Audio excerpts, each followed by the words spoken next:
You what up, son? What up, Avengers? What's up, dudes?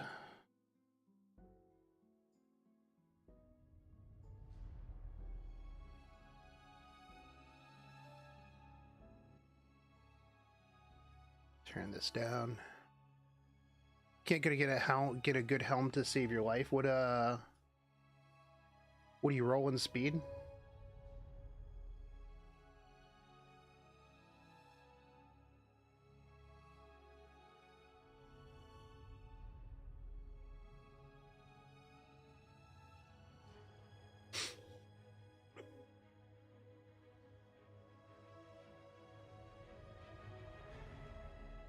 Yeah, speed helms. Rough, dude. Rough, dude. I'm still trying to build. Still trying to get some good speed swords. Honestly, like my highest speed weapons are not damage at all. So that's what I've been trying to roll.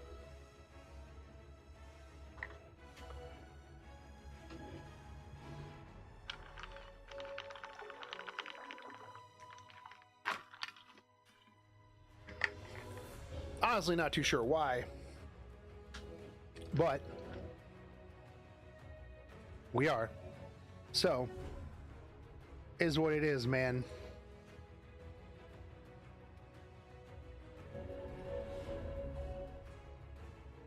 Is what it is. 45K. I still got a lot of... Dude, I still got so many Banshee mats that I need to craft. And I know that when I do, it's going to be nothing but destruction sets. That's it. That's it. That's why I haven't burnt through these, because I know deep down inside it's just going to be nothing but garbage destruction sets. And it's demoralizing. Banshee's like the worst one to craft and farm.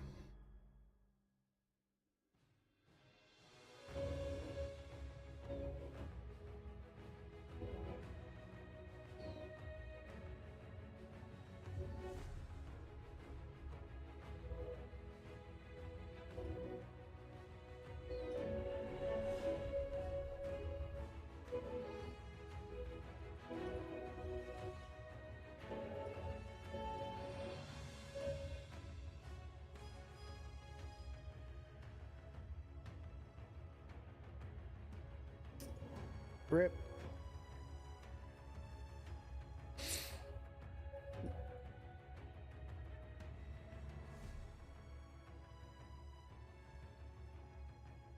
Dude, I don't understand how people can just chase speed all the time. Bro, this stuff is so demoralizing.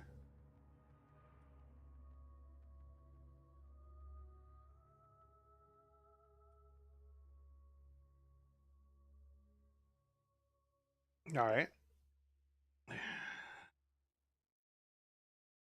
That wasn't... if this goes... This has got to go 4 speed.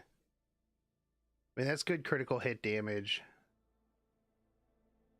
If this goes either max critical hit damage or speed, we'll keep going, but otherwise... Nah, I can't do it too. Not on a crit set. Chasing speed in this game is like chasing the dragon ire, dude. Yeah, it's rough.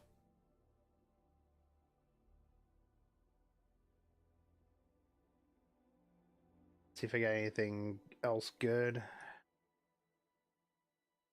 No.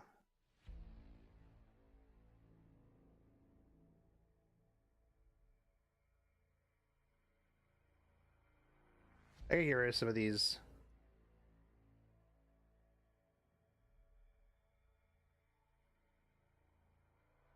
Other pieces down here. Low rolls. This actually isn't terrible. it's mid-rolled AF, except for the min roll on hit point.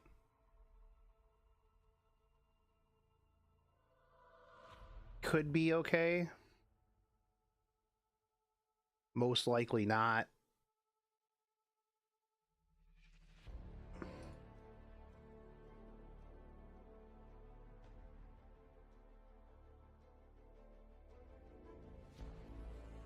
Like, the problem is with like a lot of these is they're on a set I would never use for anyone. Like, I'm not going to use hit set on anybody who's not an opener debuffer. I'm not going to use crit set on anybody who's not an opener debuffer, or unless it has like literal godlike bruiser stats. And that becomes the problem.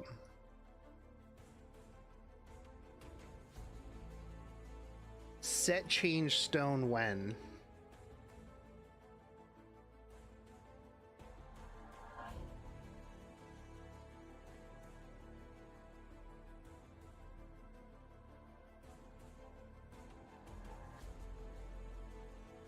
Set change stone when, boys?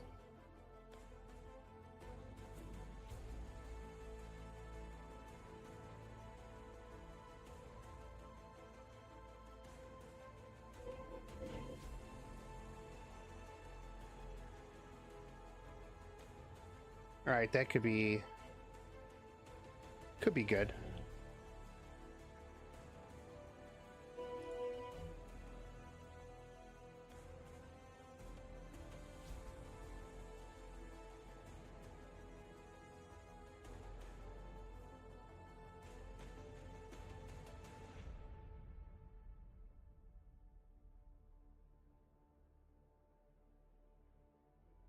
Speed chasing though, man.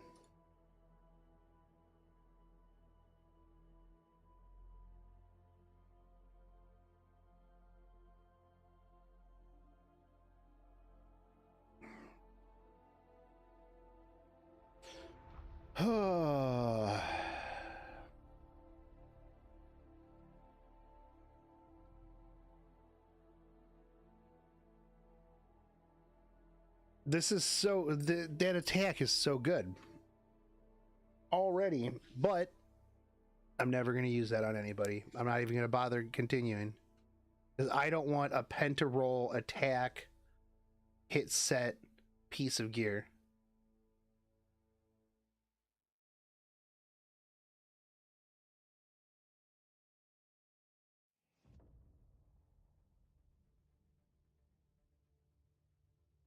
Yo, what's up, Richard? Welcome back.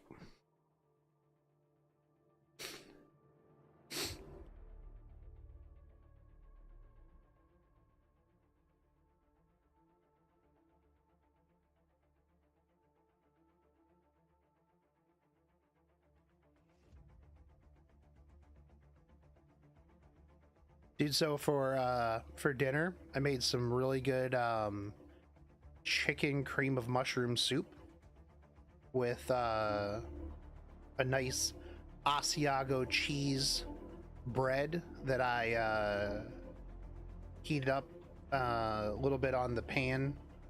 It was pretty good. Seems like I always get hit, set, attack, sub gear, and I'm just like, really? Yeah, dude, same. Always wrong set, perfect subs.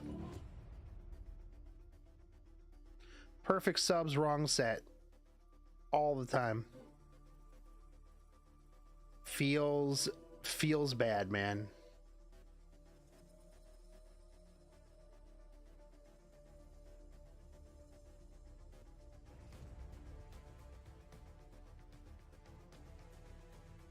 Dude, I had a lot of fun earlier playing Risk of Rain 2. That game was pretty fun. I'm gonna have to play it more.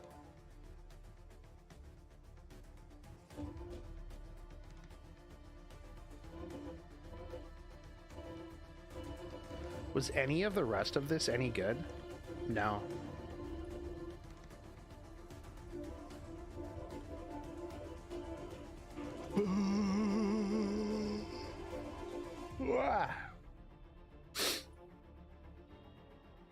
No.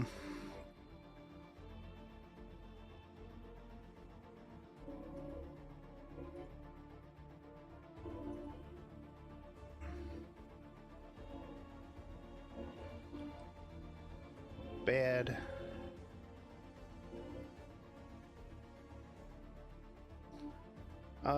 Hey, this is 4 speed. Actually, it's a lot of good stats. It hits set though, which is weird. I thought you had everyone built. Why you need gear? I mean, that's true. I mean, I don't have everyone built. I have gear for everybody. It's just on random 3 stars.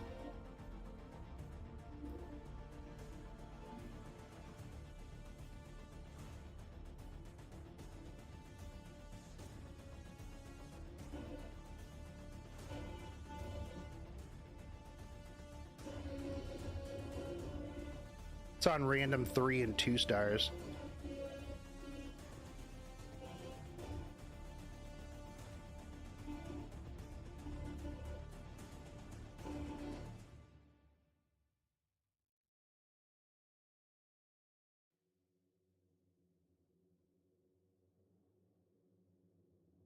Yeah, dude, 100. That was my fault, actually.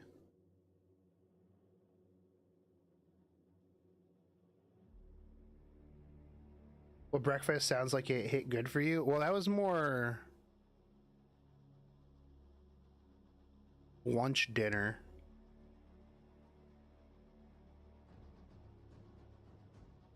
Dude, when I went to the store the other day, they had like no eggs whatsoever.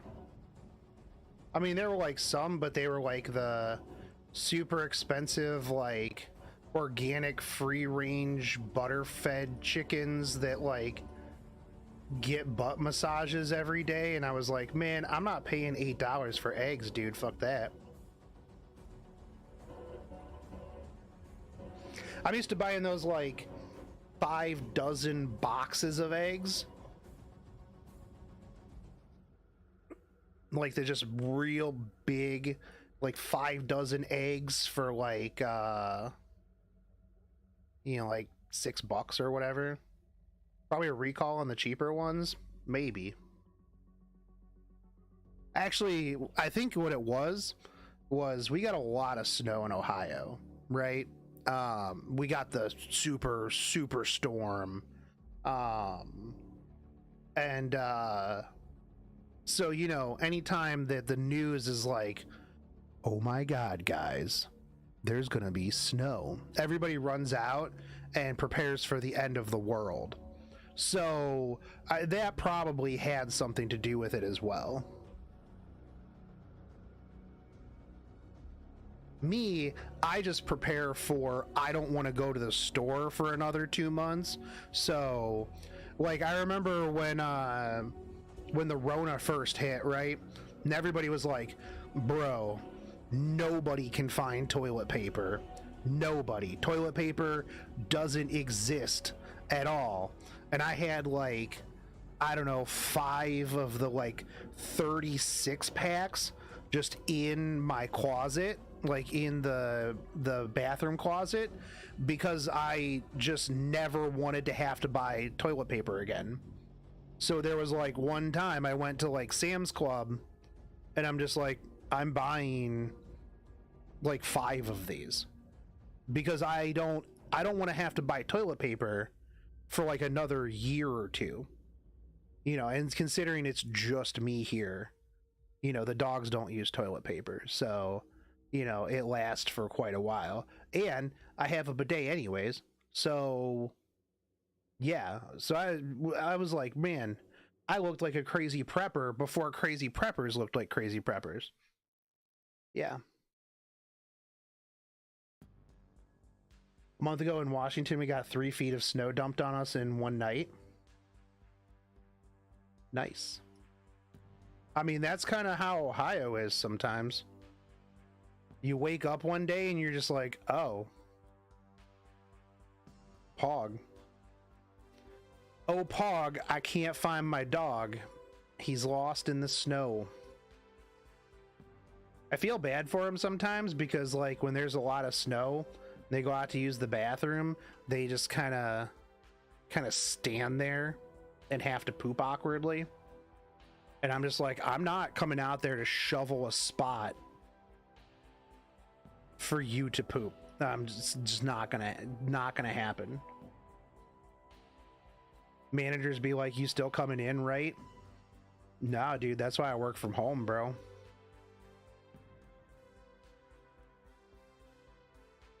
I will say, like, the best and worst decisions of my life were getting a job where you work from home.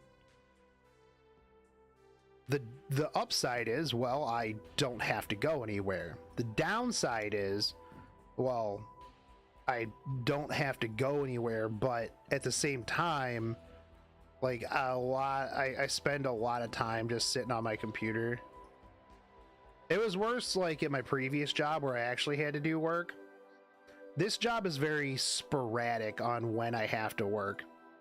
Like, I'll have nothing to do for like 2 weeks, and then like just 1 week it's like, hey, you've got to deploy like 6 customers and there's meetings every day. And I'm like, why? Like, I didn't know that I had to do work last night at like 11 o'clock, 10 o'clock. Yeah, we started at 10 o'clock until about 20 minutes beforehand when my boss called me and he's like, hey, you're gonna be on this call later, right? And I'm like, I was unaware that we had one.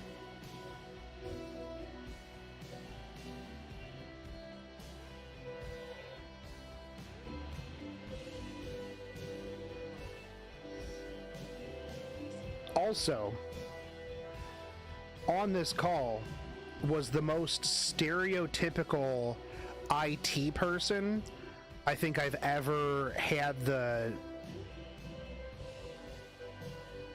I don't know the word, but the word to be on a call with.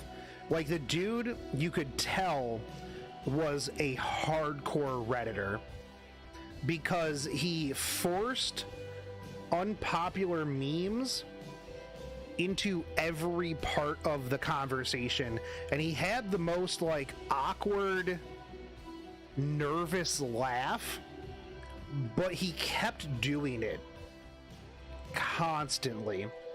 And I'm just like, bro, it is 12:30 in the morning. Please don't say yikers again. Please do not say yikers or big oof ever again on this call. Just finish what you need to do so that I can go do something else.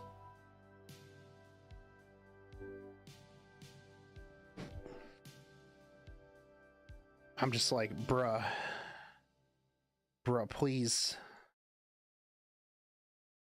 no.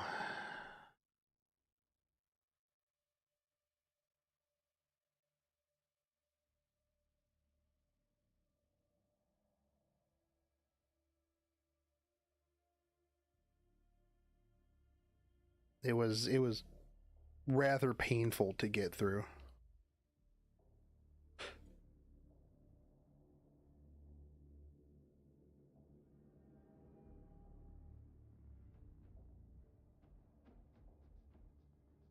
I need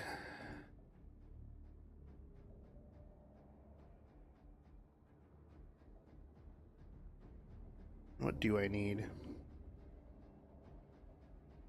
Need to get rid of some of this.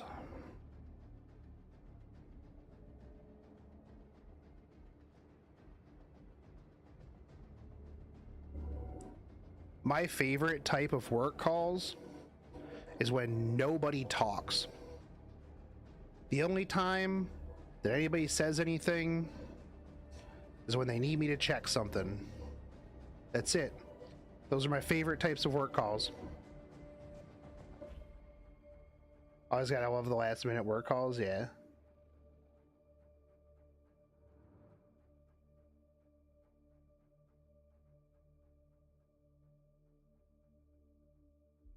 Like, if I'm on this call, man, you just do your work This was the same thing though that I had a problem with, like whenever I had to go into an office as well, is the social aspect of it, which I've never understood why people bring like the social aspect of like that to like a maintenance call. I'm just like, man, it's the same thing with me and doing dungeons in Final Fantasy, bro. Like, dude, I don't need to know your whole story, your whole backstory, man. If I wanted to know, I'd have asked it. Just DPS. Like, ain't nobody got to make any jokes in here. Like, I'm in here for 20 minutes, bro. Just, we're pulling, we're DPSing. Just do your job, I'll do my job. And then afterwards, I can go back to what I'm doing, and you can go back to doing whatever it was that you were doing.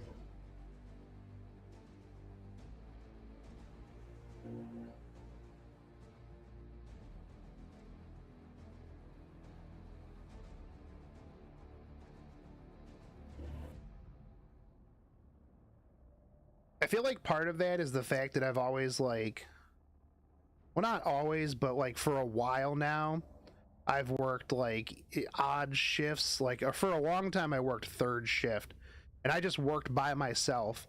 Like I didn't have another person like to deal with. Like I didn't have to talk to customers really, like every once in a while, but not very often. Like I came to work, I did my work, then I went home. If I wanted to talk to people, I would just talk to my friends after work. Like that was pretty much how it went.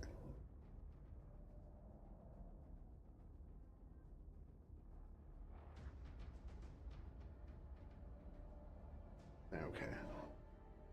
But it's like, yeah, I don't know, man.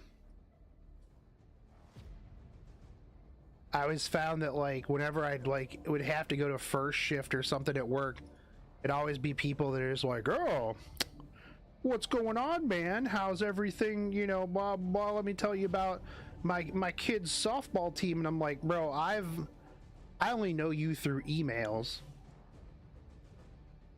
Like that's it. That is the only thing that we have ever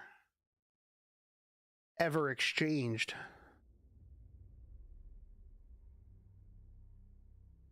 I don't know, it's just always awkward for me.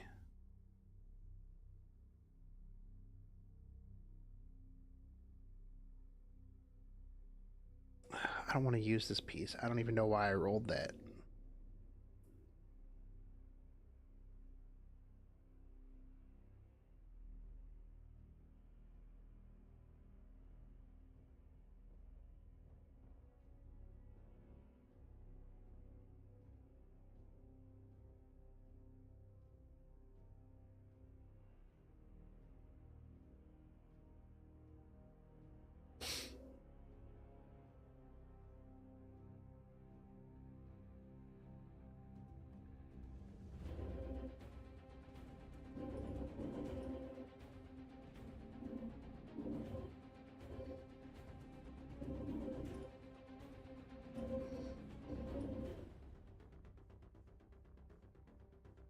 Rolls have not been doing too well tonight so far.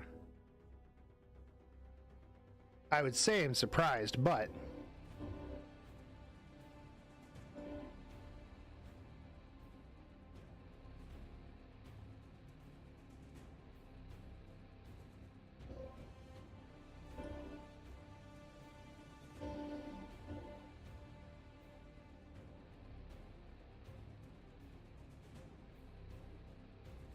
not so much.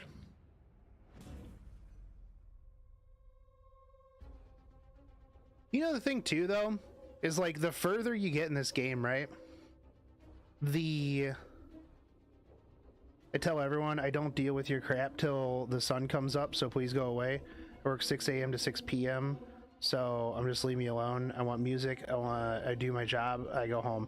I mean, yeah, that's pretty much true, dude. That was how I worked. Like when I worked third shift at like one of my previous companies, mostly my job was like database stuff, and Like, I came in, music went on, I zoned out. When I had to come back to first shift for training purposes or whatever, dude, first off, I was like out of my element, so I was just like half dead. And I'm like, I don't know any of these people, like, at all.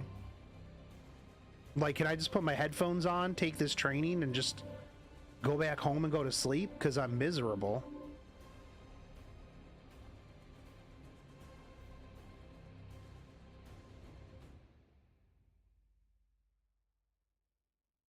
Your third shift. You know what? I actually liked third shift, honestly. The worst shift that has ever been created, second shift. I have never understood why second shift people did not get the shift differential that third shift people get. Their second shift is absolute garbage. I hated working second shift.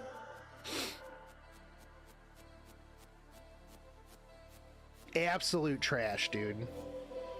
Because think about it, by the time you wake up, it's too late to do really anything, like, at all, because you got to go to work. So you either wake up at 8 a.m.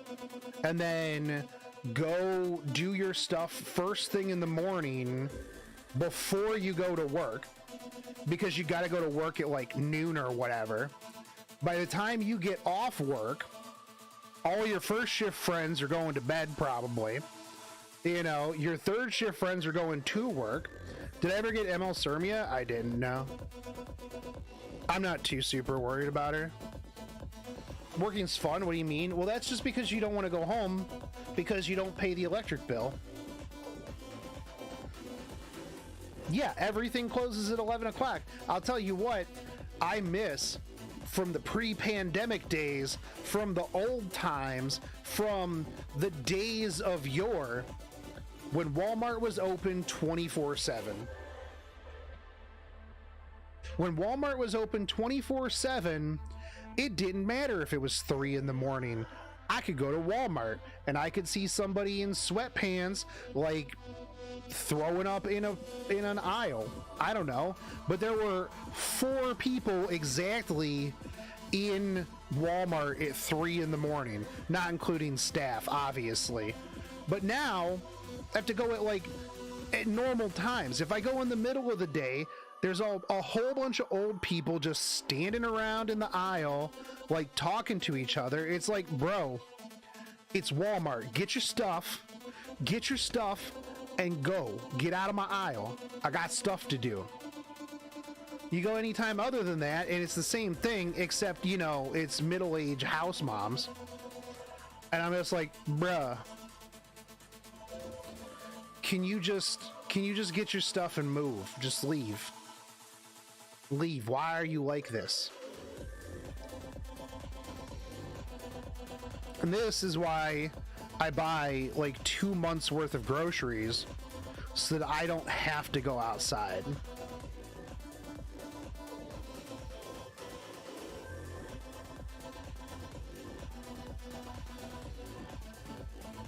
Hey, Naz, you're Russian. Can you talk to these Russian bots and ask them if anybody has ever fallen for vom.red? Like, if literally anybody has ever been like, man, you know what? I need to take this link here.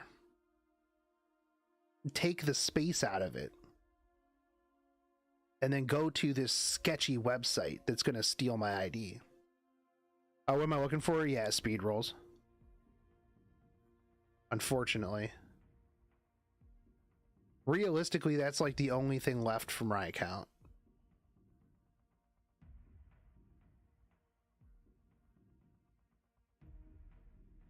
Yo, what up, Oni-sama?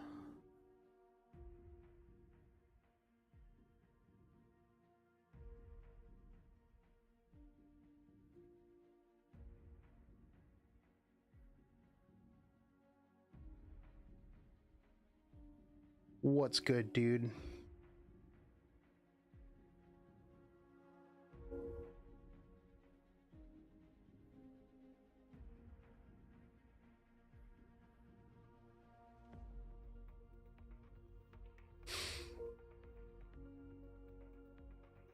Hawaiian rolls? Wait, what are Hawaiian rolls? You mean like the sweet dinner rolls? Is that what you're talking about? Because I mean, if you're talking about like King's sweet dinner Hawaiian rolls, then yes, absolute poggers.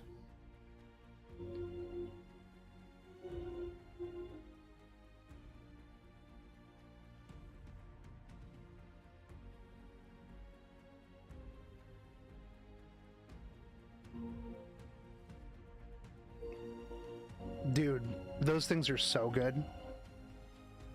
So good.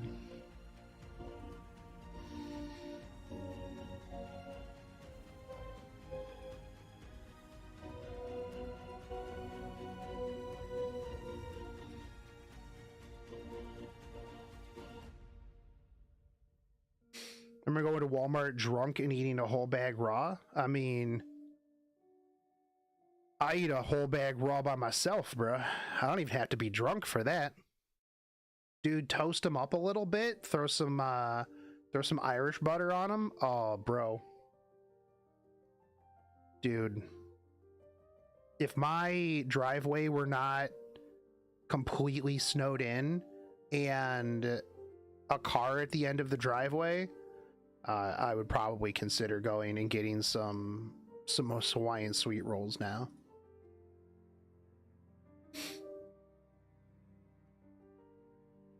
Oh, hey, that was actually pretty good. It's not going to roll good, but the base stats were pretty good.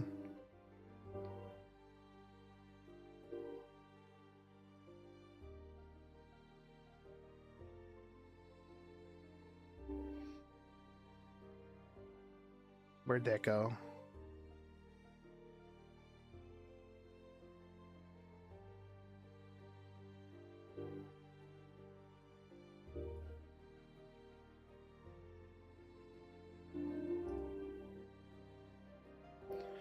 They're so fresh and warm, butter just melts. Dude, yes. Yes.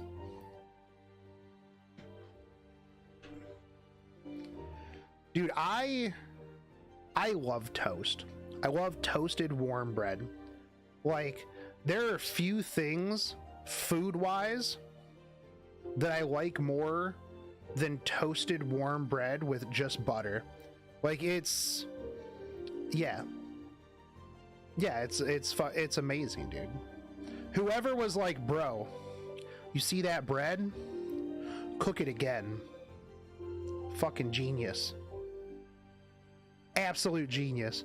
Dude, Eggo waffles, just in the Irish butter, dude. I love the Key Gold Irish butter, dude. It's just so good. I'll literally sit there and eat a whole box of waffles by myself. All right, that was good.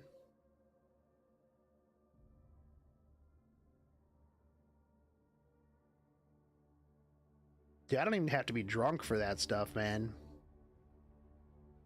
Okay, that was pretty good.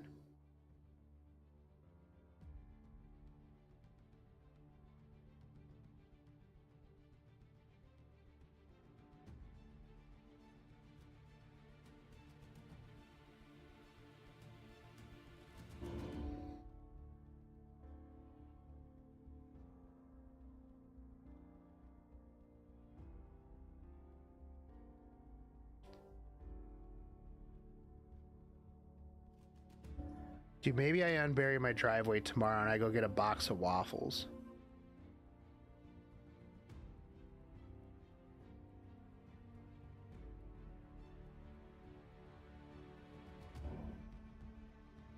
Okay, that was pretty good.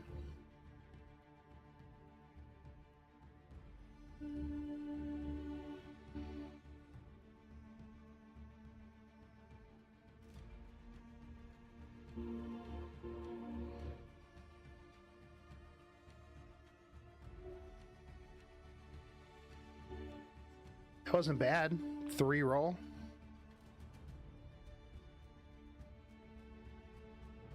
Let's feed it some of this trash. Yeah, Irish butter. Key gold. Bro, am I dropping like a bunch of frames or something? I'm not dropping any frames. How are you so behind?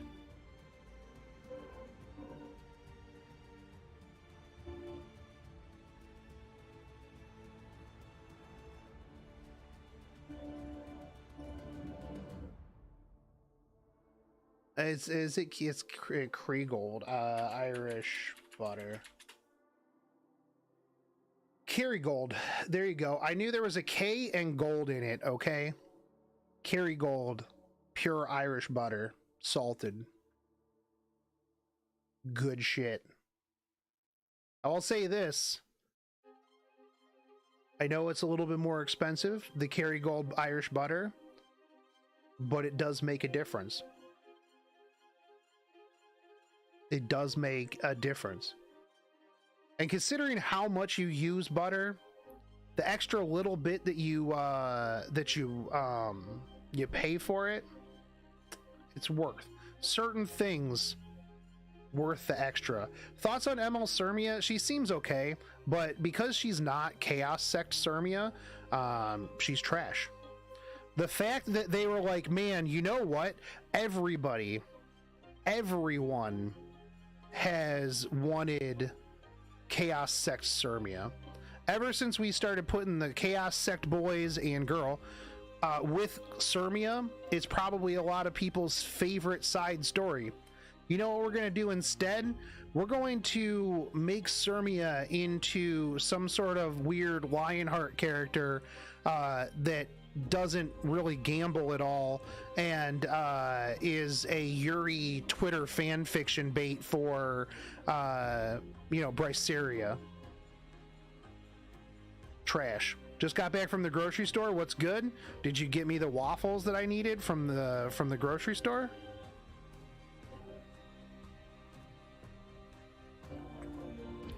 In terms of her skills, I think that she's good, but a lot of the people that are using her to like cleave and stuff like that, you could just do with like literally any other cleaver for the same amount of damage, give or take. I think she's interesting though. Too lazy to make waffles? Bro, how are you too lazy to make waffles? You just put them in a toaster.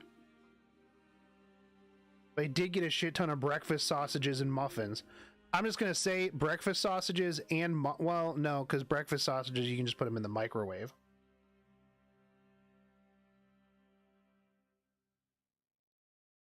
But waffles, you just put them in the toaster, dude.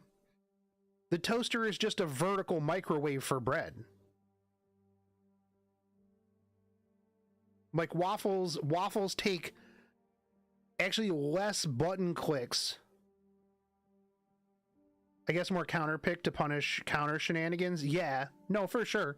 And I think there's a lot of interesting ways to potentially build her. I probably wouldn't though. But then again, I also build stupid 3 and 4 stars, so. But I do like the fact that she's not a power crept hero. She's good. But the problem with that, and I'm going to make a video about this. Actually, hold on. I'm going to finish rolling this God Sword. And then we'll do a balance patch note video and a little bit of a rant about the current state of things. Because I wanted to talk about how, like, when units get put out or when balance patches are okay, people complain about it. 34C damage, think so? We'll find out. Here we go.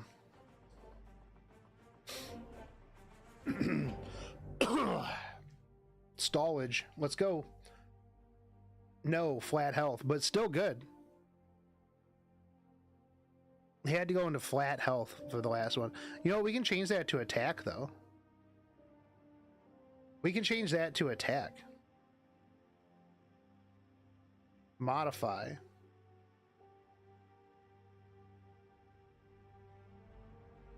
Give me 11% attack.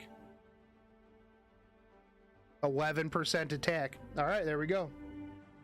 Yo, that's pretty good, actually. That's not bad.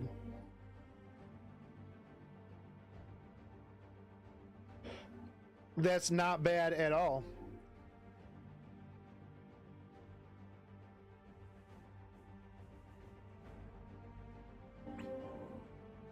Yeah, what is it after Reforge? That's probably like 30 something.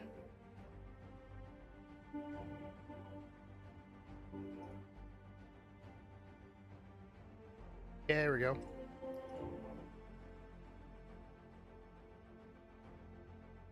I wish I could turn in my Reforge mats for crafting mats.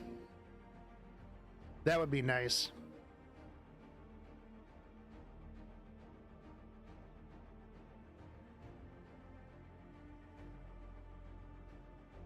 Is that a mid piece or is that actually good? It's a mid to high piece. I'm sure I have somebody that can use it. I mean, 31 crit damage is still good no matter like who I put that on. It's got speed, it's got attack now. The 5% HP could have been better, but is what it is, man. That was a lot of good rolls into crit damage. I mean, wait, what do you mean, dude? If it's not 81 gear score plus, is it even, it is even what? Fun fact, YDCB has 40k reforge for Wyvern. Yeah, it's because all he does is farm Wyvern. He doesn't reforge anything because he just chases speed. 31 C damage, no C chance. Enjoy wearing 36 C chance shoes. Nah. Crit chance neck. The best pound for pound stats in the game. I invented that, by the way. Go for it. Go tell E7G that.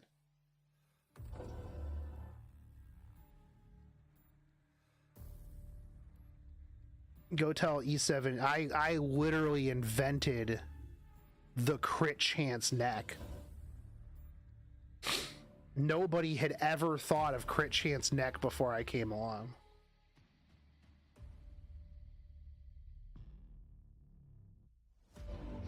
Tell E7 Arena that instead? E7 who? I actually do kind of feel bad for that whole situation because a lot of the people that got bamboozled, like, they were good people. Like, they had a good idea, but like I told them from the very beginning, first off, I'm like, nobody's gonna pay to play in a tournament for Epic 7. Just not gonna happen. No one is gonna pay $5 to get shit on by RNG. It's just not a thing. That's why I never charged anybody for tournaments. Do I have a Discord? Yeah, I got a Discord, dude. Should be in the description. If it's not in the description of this video, literally check any other video. It's Discords in all the videos.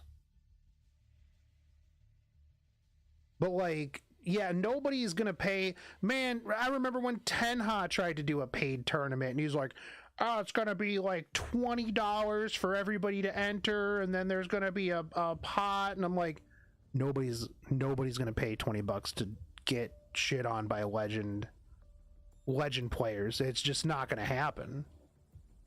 I told people, I'm like, yeah, no. I'm like, this isn't like, you know, your Friday Night Magic tournament where it's $5 entry and, you know, you're gonna go up against other like silver tier people. Okay, but Tenha made 400 million USD playing Genshin. Yeah, it's true. No, that's true. Although he's still a literal who in the Genshin world. But with the tournaments, I'm like, nobody's going to pay to enter this. So they're already off on a bad foot. So, yeah. Not only that, but with the whole E7 Arena thing, when they're talking about like how much they were going to charge people, blah blah blah blah blah, and then I'm like, so am I getting any money for like running and hosting your tournaments or anything? And they're like, when the money comes in, and I'm like, skirt, I'm not going to be making money for other people. That's just not. I'm like, I've got other things to do. Any good pieces? I got a pretty okay sword so far. Not speed sword, but it's an okay sword.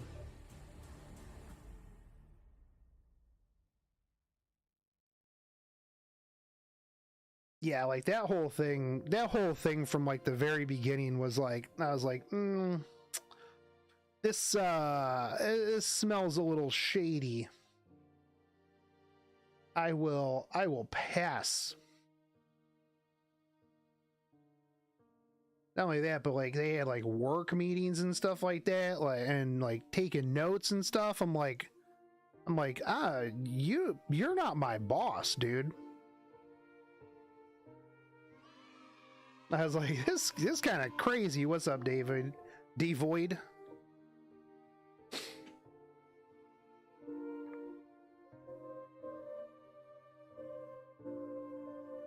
And like I tried to explain to him too, I'm like, I'm actually really surprised how many content creators that they got in on like that scam thing, because like, bro, as a content creator, right?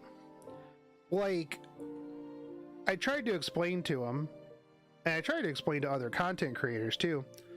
I'm like, when you collaborate with somebody, like, what do they bring to the table? Like, that's how most collaborations work, right? It's why you don't see YD doing much with Epic 7, because what benefit does YD have from promoting Epic 7 on like Epic 7 stream, right? YD can go live and pull the same amount of people as the official channel. So there's no benefit for him to participate in their content creator tournaments.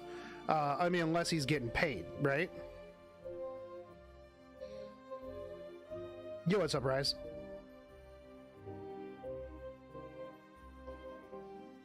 So when like E7 Arena was like, oh yeah, no, run these tournaments, do this, do that, I'm like, where's my benefit? I'm giving you all the benefit. You're giving all the rest of us nothing. So that was when I was like, I'm skirting up out of this. Oh yeah, that's right. We're going to talk about balance notes, weren't we? We were. Let me pull this up.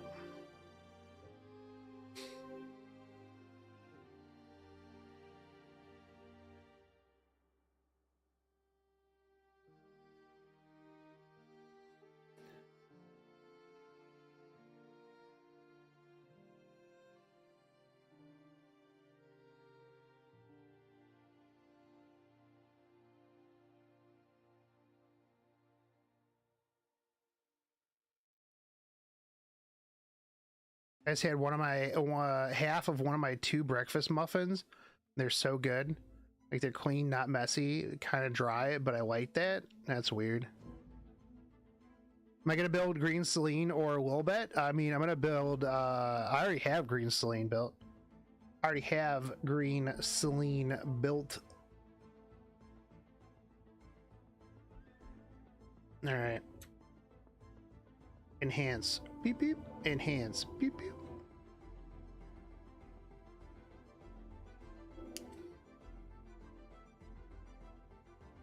I'm happy when a new ML has a reasonable, not broken kit. Same, but most people aren't. Most people are not happy with that. Turn this down. It's a little bit loud in my headphone, or my ear. Bring this back over here so I can just read you guys better.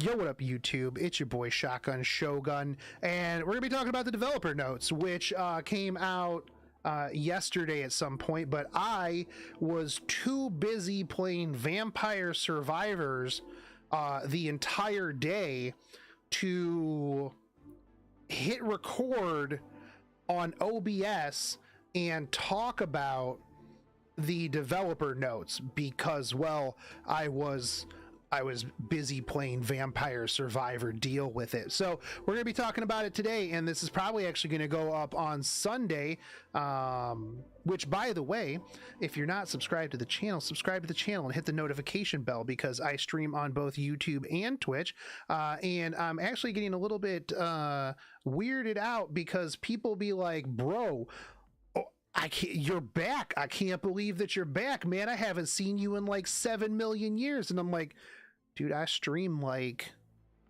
all the time except when I'm sick. I stream. I'm here for you. We're here for developer notes. And I've already seen a lot of people complaining about the developer notes, because people be like, this is just not enough. This just isn't enough stuff for the things that I want. Also, says buff when. I'm pretty sure Says is the new DJ Bassar. DJ Bassar buffs when. People have stopped asking for haste buffs because they know that, I mean, we got a haste buff, right? And completely forgotten. Rip. F in the chat, F in the comment sections for haste ever being viable in PvP. But what do we get? Solitaria of the Snow. A lot of people have been complaining about Solitaria. Designer Lilbet, Chloe Celine, regular Lilbet, Sinful Angelica, Inos, who most people probably don't even know, Lucy, who is good, where she's going to get a buff because she's coming back around for the Valentine's Day, and Adin. Now, artifact-wise, we're getting Cradle of Life, Little Queen's Huge Crown, and El's Fist. Kind of interesting mix of artifacts here in terms of what they're changing, right? But a lot of people still complaining about Solitaria, said that it's not enough. People complaining about Designer Wilbet, says it's not enough, doesn't counter the meta. They wanted an ML Coeric level of change. And this, before we get into all of this is going to be the longest intro. Well, it's not the longest intro I've ever done.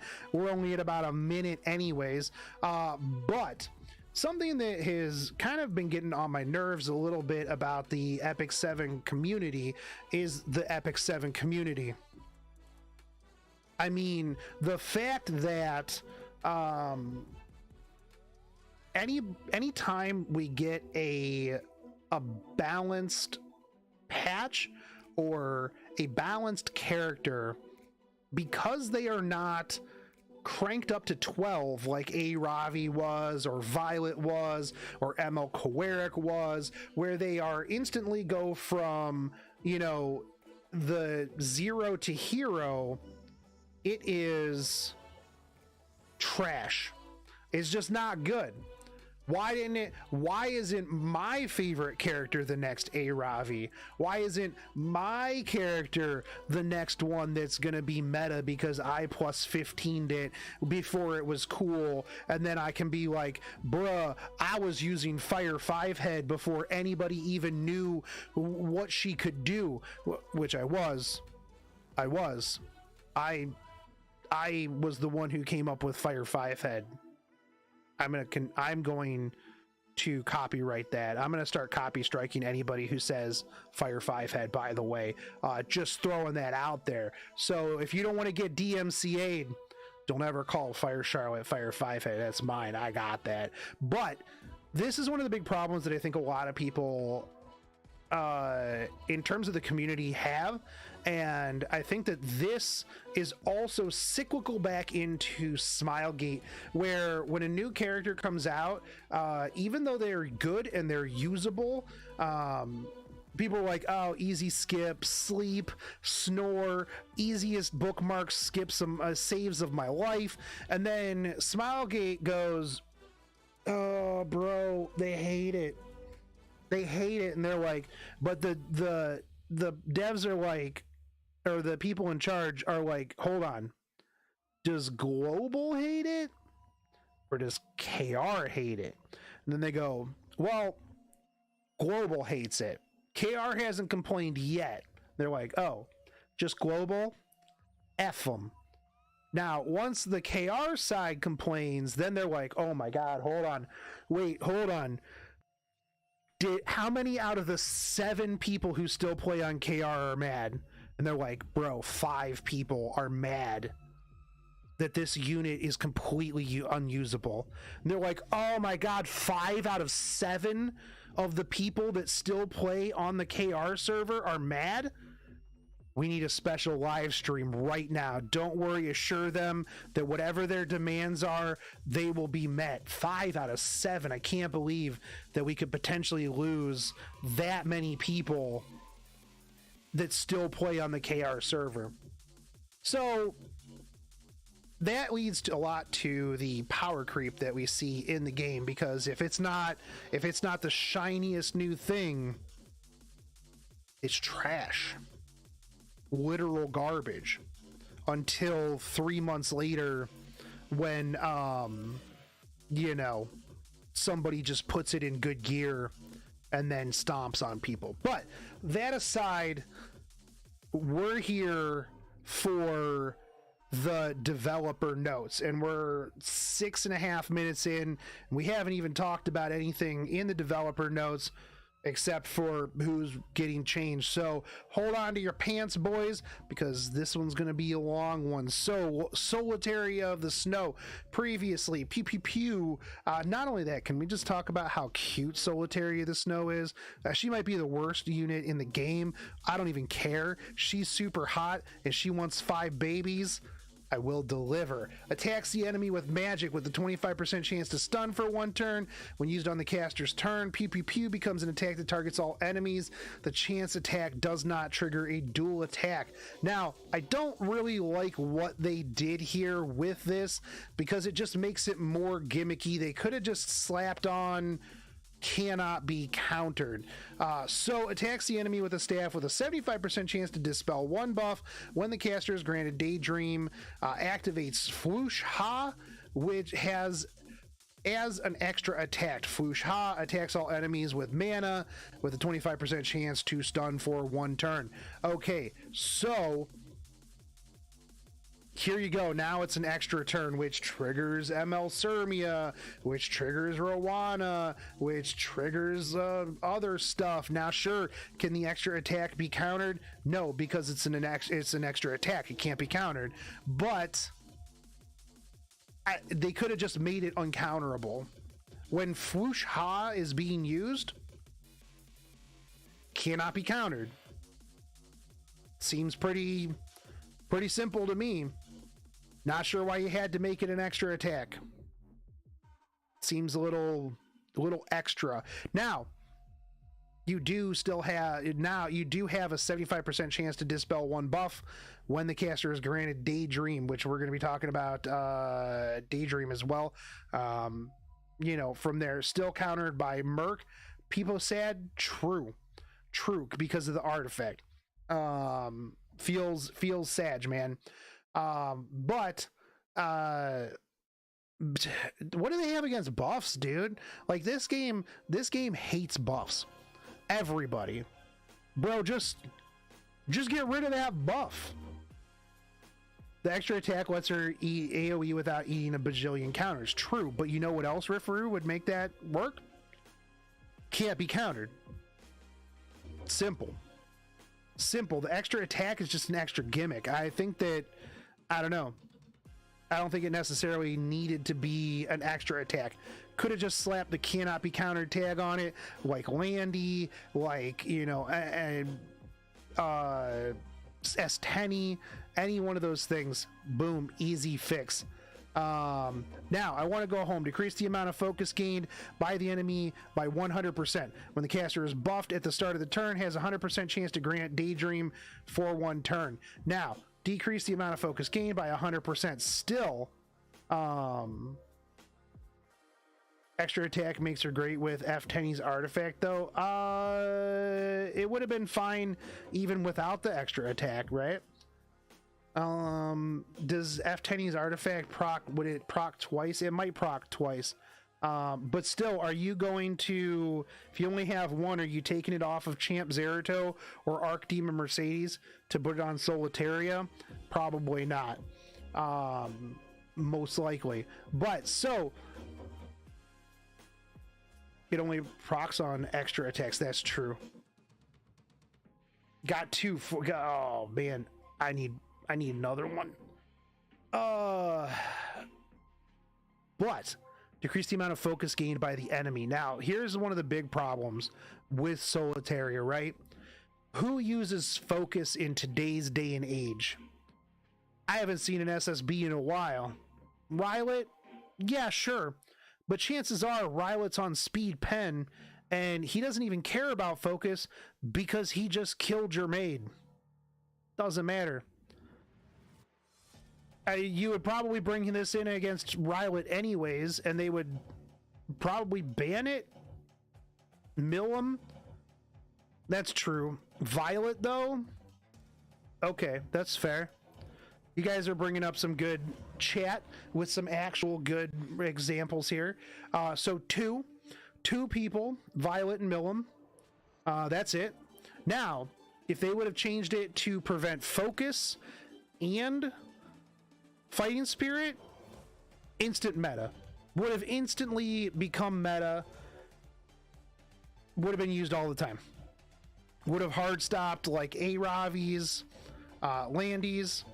Easy pick. The fact that it's just focus, Sag. At the start of the turn has a 100% chance to grant Daydream for one turn, and at the end of the turn has a 100% chance to grant Stealth for one turn. That's pretty sweet. That's it's pretty okay. Yeah, it's an okay change, right? Potentially theoretically permanent stealth. Boom Starlight. Now this is her S3 here. Decrease the enemy's buff durations by one turn and attacks with Starlight starting for one turn before decreasing combat readiness by 30%. The stealth went away from the S3 into the S2, which is fine, but this now grants a barrier to the caster for 2 turns. Barrier strength increases proportional to the caster's max health. This does give her a little bit more survivability into like AoE stuff like that. And if you don't break the barrier, you don't break stealth. So that's pretty nice. Overall, still a little bit of a weird decision here. I kind of get where they're going at with a little bit of this, but I just really don't see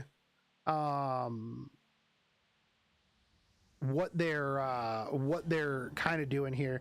Riffer says also her extra attack with F10's artifact. What's her damage, Violet, without proccing his counters? Pretty solid. Yeah, I guess I can see that. I still think that in reality, I don't think anybody is going to be picking this to go against Violet. Hot take warning: does anybody remember playing Knights Chronicle PvP weekly bans? No, I didn't. She seems like a weird Ameru ML Tenebria hybrid. Yeah, a little bit. So let's see what their overall opinion on what they were trying to do with this was. Although Solitaria of the Snow was initially designed to be able to deliver attacks to all enemies with Pew Pew Pew and Daydream, this was not actually the case due to her lack of ability to prevent counterattacks and maintain her stealth and Daydream effects. With these adjustments, but couldn't that be said against like Dizzy, Charlotte, Belian, anybody who AoE attacks? Anybody who AoE attacks? Oh, they can't prevent counterattacks.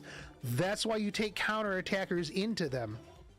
That's the whole purpose of bringing counterattackers into somebody who can't do anything but AoE. But anyways, with these adjustments, After attacking with a single attack, Solitaria of the Snow's Pew Pew Pew will deliver an additional attack to all enemies depending on Daydream. Also, I Want to Go Home will be adjusted so that the hero can more easily take the benefits of Stealth and Daydream effects. With Stealth now being granted by a passive skill, her S3 will grant a barrier instead, generating synergy with Stealth. We do hope to see Solitaria of the Snow become more viable or more capable in various battles. I don't see it. I don't see what really she brings to the table that a lot of other characters don't bring into the table already. So we'll see. We'll see. Hey, Sama, thanks for the raid, dude. You guys are just in time for me to catch me talking about the balance. But welcome everybody. We're gonna be talking about designer Lilbet now. So like, here's the thing, right? With Solitaria, because she is that weird hybrid, I don't see where she fits, right? I think she'll be better than she is, and I already use her. Yeah, but you use weird off-meta stuff, Riffru. Like, I don't see where she would necessarily fit in the meta. Now, I will say she could potentially be like a good Guild Wars character, but in RTA, I don't know. I don't know. We'll see. All right. Designer Lilbet. Everybody was super excited for Designer Lilbet when she came out. I was excited for Designer Lilbet when she came out. I want more of whatever Designer Lilbet's world is. I want the Kill la Kill, top model, designer, everything world. I want to know the story. I want to see top designer straws. That is what I want to see. It is. This is like one of the most interesting ML worlds, in my opinion. But emergency stitching. Previously, when an enemy ends a turn, gain 5 fighting spirit for each debuff inflicted on an ally. Starts the first battle with 50 fighting spirit when the caster's fighting spirits are full, and is full at the end of somebody's turn. Consumes all fighting spirit to dispel all debuffs from the caster. Increase combat readiness by 40%. Now, when an enemy's turns ends, gains 10 fighting spirit for each debuff. This is going to be good for countering Ran. And when the caster's fighting spirit is full, consumes all fighting spirit, dispels all debuffs from the caster, and increases defense for 1 turn before increasing combat readiness by 40%. Now, I've already seen some people that are like, bruh, if this is garbage into Ran Caesarea, because Caesarea is already just gonna kill everybody, bro. And to that I say, just make your Lilbet faster than your average Caesarea. Caesarea is like 40% CR push, right? Off of the combo. I mean, as long as Lilbet goes, she'll be able to cleanse all the bombs off. And yeah, then you're good. And if she doesn't have immunity, you reset her stuff. Now, sure, can she soul burn? Yes, but doesn't that still mess up? Well, no, because the skill cooldown by 1, so she'll soul burn into her stuff, and then S3. I still think that she's gonna be fine. Now, is she ML Coeric level? No. But nobody's ML Coeric level. They buffed the absolute crap out of him and turned him to 12. I like what they're doing with her. I think that this increasing the defense is really good. Bombs blow up when duration is reduced. That's true, isn't it? Doesn't cleanse it, it just debuff durations it. So you screw yourself here. Okay, well, just ban Caesarea and then deal with whatever else, right? I mean, what else would they bring? You let Ran through, ban Caesarea. Your defense is increased, so you're a little bit more tanky. Your CR push is going to be faster. Ida, but you would cleanse yourself, push forward, get rid of any stuns. I don't know. We'll see how it works out. But I still think that this is good. The increase in fighting spirit, especially for enemy turns as well, is pretty solid. I definitely like it. And I do like the defense. It allows you to be a little bit more tanky to make sure that you get your turn right. I think that that's a big one, so that she doesn't just die. So you can build her a little bit faster, a little bit more cycly. Also, the other thing too, on the S3, it's going to keep doing the same stuff, right? But this also increases the combat readiness of all allies except for the caster by 15%. So you're going to be reducing their cooldowns. You're going to be increasing their cooldowns, and you're going to be CR pushing yourself. So yeah. It's also an attack buff for her S3, which hits hard already. Yeah, that's true.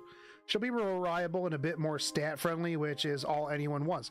Yeah, but people are like, I've already seen people, they're like, bro, this isn't enough. It's not enough. It's garbage. It's trash. Literal dead unit. Literal actual garbage unit, because it's not over the top. And I think that this is a good change. I think that if we got more changes like this, but at a higher rate, where it's like, okay, let's just tweak it this way. Let's just tweak it just a little bit. Just tweak it just a little bit. And there was more over a long period of time. I think that would be a lot better for the game in general. Yeah, I think that this is a good change overall. Mine's +8. I'll actually probably build her, because I do like her as a unit. I think that she's always been kind of a fun aesthetic character, and I think that this is going to be a good change for her. But let's see what they had to say. Designer Wilbet will be adjusted to be more useful in more battle situations. First, she will gain more fighting spirit when fighting against enemies, inflicting debuffs on her allies.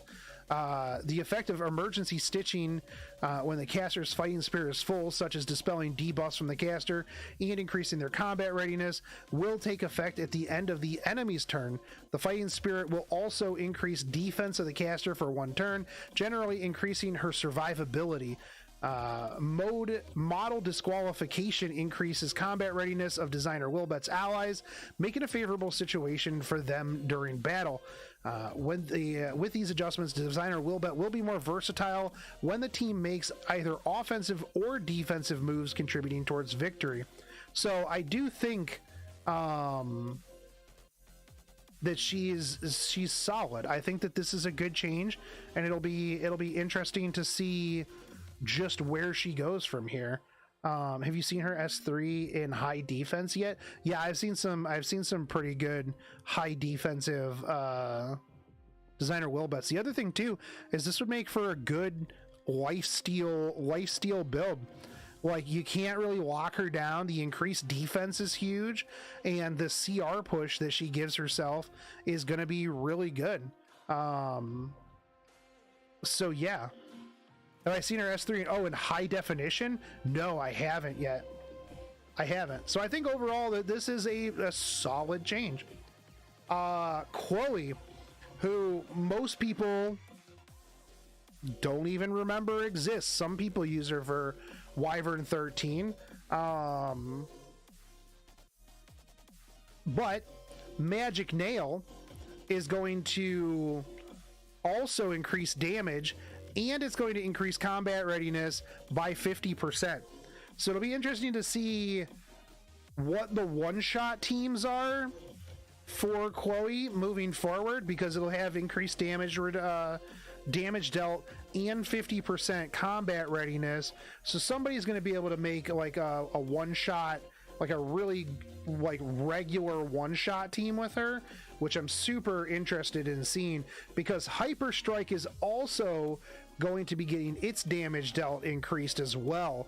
And so if somebody can come up with a good, like 100% one shot with her, the fact that she ignores effect resist on her magic nail is insanely good already. It means guaranteed if you have her on rage or anything like that, anybody on rage, and as for a matter of fact, like a Watcher Shuri, whatever, you're going to have a magic nail. Just no ifs, ands, or buts. Magic nail will be there. So this is going to be really, really good. Exclusive equipment is going to be changed to increase attack of the caster for 2 turns when using Magic Bolt. So not only that, but you don't have to worry about, if you're using her, you don't have to worry about an attack buff, right? Because she can give herself an attack buff. Although you're still probably going to want attack buff for like everybody else, right? So this is going to be mostly just geared towards Wyvern. Although it is kind of interesting for the 50% increased combat readiness, what people might be able to get away with like a fast PvP Chloe, right? Because your magic nail damage is going to be increased. The damage dealt when you do hit somebody with your S3 with magic nail is huge already, increasing hyper strike afterwards. It'll be interesting to see, like, if they can make, like, if somebody can make like a loop team with like blue Chloe that just deletes somebody. So yeah, I think that this is interesting. Again, I'm interested. I want to see what she'll bring to the Wyvern 13 run, like one shot runs. I think that with Magic Nail ignoring effect resist, she could, depending on how much damage this does, she could easily be like the queen of Wyvern 13, upsetting Sigrid easily.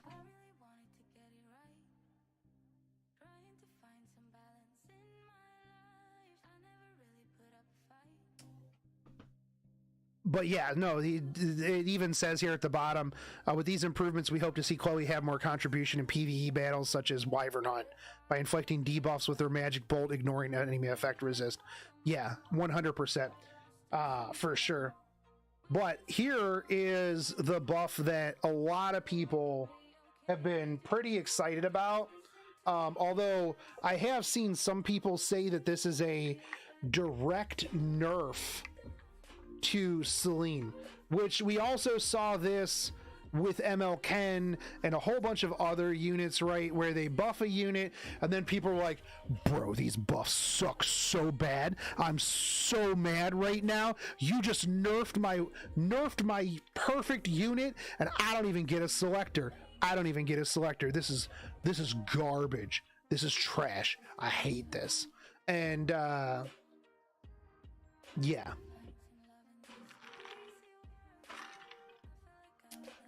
All right, so Celine, Intuition. Now, this is going to dispel all debuffs from the caster before attacking the enemy, and is going to increase combat readiness of the caster by 20% as well. So not only is she going to be attacking a random enemy or highest attack, depending on, you know, what EE you're using, but she's also going to push herself forward, which is going to be really big in getting herself into clapping that thunder with them cheeks. Repeatedly slashing the enemy before triggering an explosion increases evasion and grants barrier to the caster for 2 turns. This is going to be increased proportional to the caster's attack. This is going to be real big because evasion, barrier, bruh, let's go. Not only that, but again, dispels all debuffs from the caster before attacking. Done. Donezo. This means that, yeah, she's going to be able to give herself self-attack buff with the artifact, a bunch of other stuff. This is really, really strong, as a matter of fact. 44% CR push with her artifact as well. Yeah. So this is going to be really good. And like I said, yeah, okay, they're decreasing the amount of healing that you get from the S3, but you're going to be getting a thick barrier. Now, we don't know how thick the barrier is, right? But barrier based on her attack. So, oh darn, your healing got cut down a little bit, but you have barrier, you have evasion, you did take some healing, you do get some healing from your S3. So you just consider the barrier as effective EHP, right? It's still good. Celine will be improved to be more specialized in fighting against enemies that use non-attack skills. The dispelling debuff effect will be shifted from Thunderclap to Intuition, and Blink will be less likely to be disturbed. Blink will also increase combat readiness of the caster, aiding to get another chance to quickly use Thunderclap once again. Thunderclap will help the caster survive longer by granting a barrier whose strength increases proportional to the caster's attack. However, as it grants both increased evasion and a barrier, the amount of health it recovers will be slightly reduced. Perfectly fine.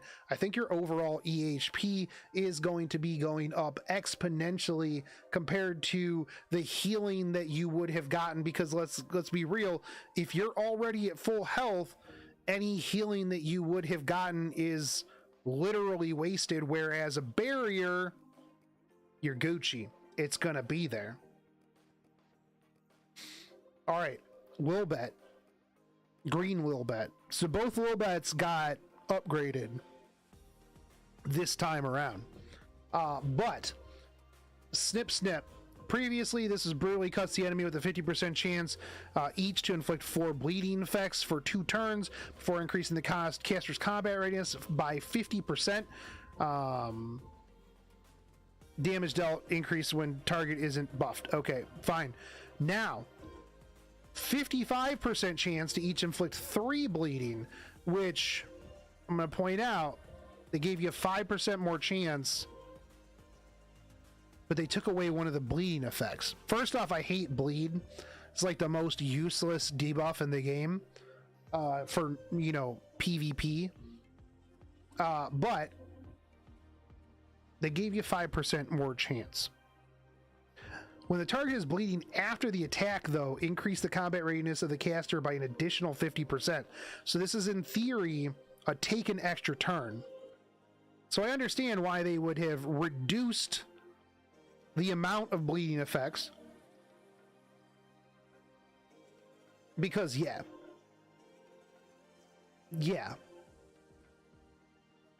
I think this is pretty okay. Mathematically less likely to land, yeah, because otherwise, I mean, if you've got 4, you're gonna be just taking extra turns, man. It's just gonna be, may as well just be like, hey, just take an extra turn. I mean, I still think that this is gonna be, you know, a pretty much a free extra turn, so you can snip into Soul Cutter, or, you know, however you'll Soul Cutter.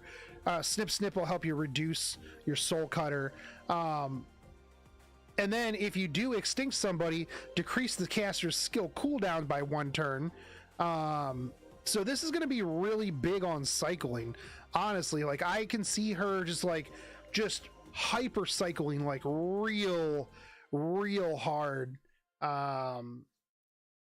It'll be interesting though. The problem is that you can't use S2 if they have immunity, obviously.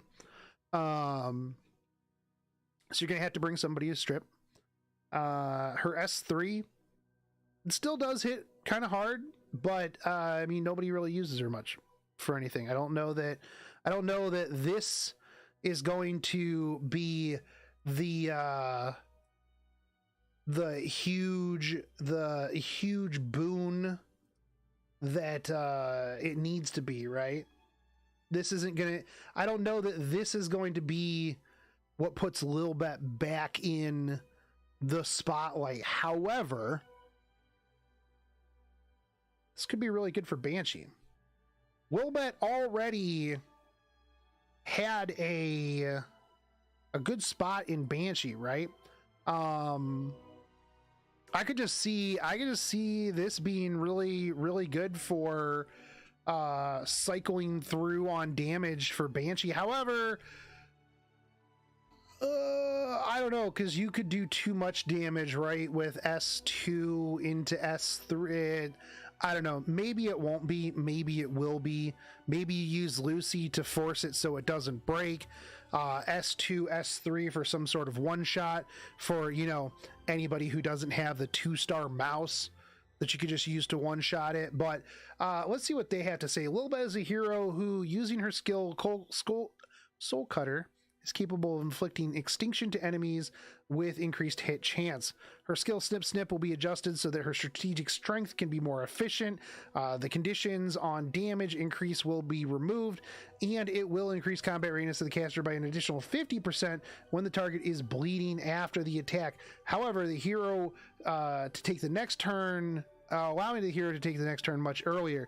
However, as it will have a combat readiness increase effect and increased chance to inflict bleeding effects, the maximum number of bleeding effects it can inflict at the time will be decreased by 1. Soul Cutter will inflict extinction and decrease the caster's skill cooldown by 1 turn when the enemy is defeated, possibly raising Lilbet's contribution through the battle. Yeah, I definitely see that she'll be better in Guild Wars for sure. We'll see. They did change her exclusive equipment, dispel 2 debuffs from the caster before the skill. We're using Snip Snip, so this will be good to get rid of any debuffs on you. Not bad stuff. Not bad. Okay. Sinful Angelica. Very niche character, right? We'll see. But anyways, Dark Salvation now is going to dispel 1 debuff from all allies. This is good for anybody who, you know, put Unbuffable on. Easy. I mean, that's really all there is to this. This is really simple change, just to get rid of the debuff to make sure. Yeah, everybody is a cleanser. Soulburned Basar. Rip, right? This will get rid of anybody who brought in, you know, ignore effect resist. So you just dispel Unbuffable, and then you're good to go. And then you're solid. Pretty simple, pretty straightforward. Not really much there to go over. I think that, you know, it's, you put her on Doctor's Bag, she strips 2 debuffs. Yeah, that's true.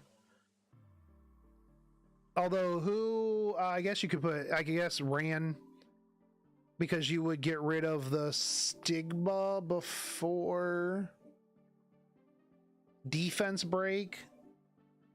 That could get rid of 2 of them, because I mean otherwise you just clear out the rest of her team, right? But yeah, against Rand Pierre, yeah. So Doctor's Bag, Singelica. Although, would anybody really draft that into Rand Pierre? I don't know. Yeah, we'll see. Anyways, Inos. Most people don't even know that this character exists. I really like this character. I think she's good. It'll be interesting to see if this does anything. I mean, all we're getting is like a reduced cooldown on her S3, so it's going to be 4 turns. They're moving the soul burn from the S3 to the S1 to increase the defense break to 100% for 2 turns. It's going to be 10 souls. Yeah, I think this was a weird one. I didn't hear anybody really like complaining about Inos. I don't know too many people that know what Inos does or uses her. I really like her. I use her quite a bit in PvE, stuff like that. I'd really like to use her in PvP, but base 3-star stats. Can we have a specialty change or something? But you know what? Hey, I'm glad that they're still looking at 3 stars. All right, Lucy reduces Paper Whirlwind to 3 turns, attacks all enemies. Wait, hold on. Does it say his skills? Did I say his skills?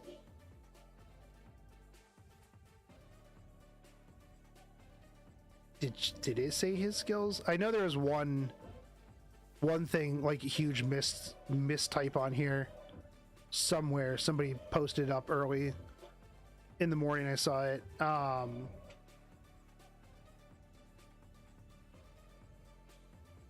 The notes say his skills. Have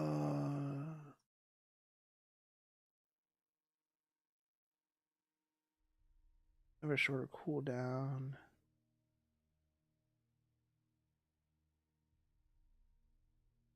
Does it? Did they change? Where? Did they change it?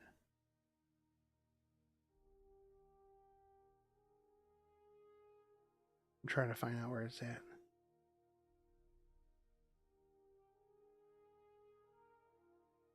Anyways, I will literally sit here and just read this whole thing at the very end of the text after the chart. Oh, and his skills. Oh, okay, right here, literally at the end. Smilegate. You're so bad with patch notes, dude. They're real bad. Typos all over the place all the time. Dude. SMH. Anyways, cooldown on Paper Whirlwind. Attacks all enemies with a 100% chance to restrict and decrease speed for 2 turns. It's going to be 3 turns now. Paper Barrier is going to recover health. And amount recovered is going to increase. Lucy will be improved to be more competent in PvE modes such as Katie's Hunt.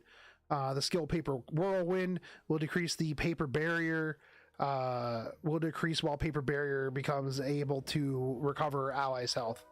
Okay, sweet. They fixed Designer Library. That's the one that I was thinking about. Hold on. Designer Librarian. Yeah, Designer Wilbet. Hold on.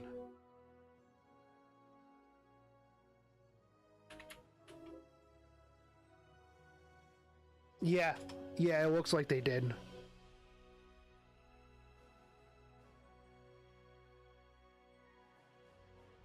All right, so Lucy's going to be better for C13 and B13. If you'll get her in the Valentine's Day rerun if you don't have her. Adin, they're going to change it so weakness shared cannot be dispelled. Adin's special effect weakness shared will be undispellable.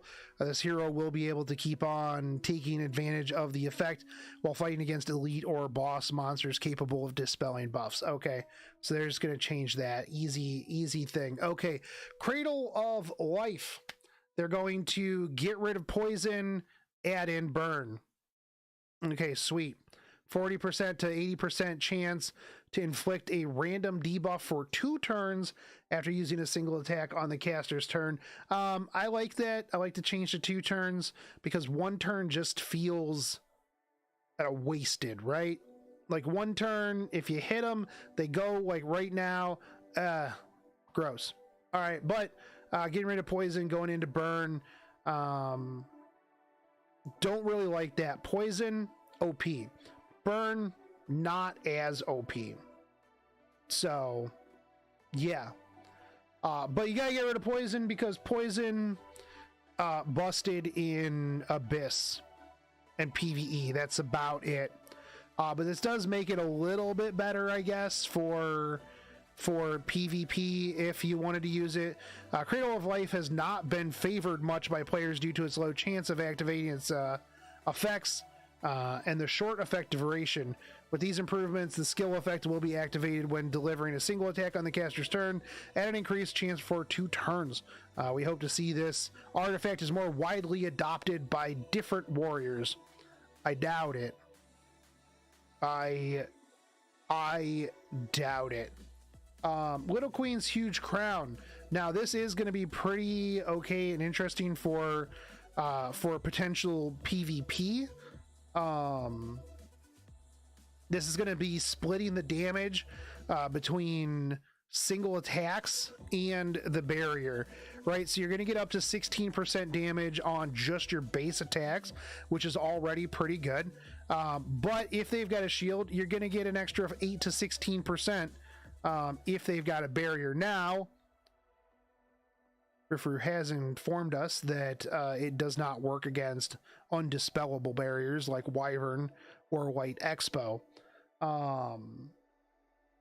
But it's still not bad. It's a good split. Yeah. They should have put single attack on caster's turn in green text, I think.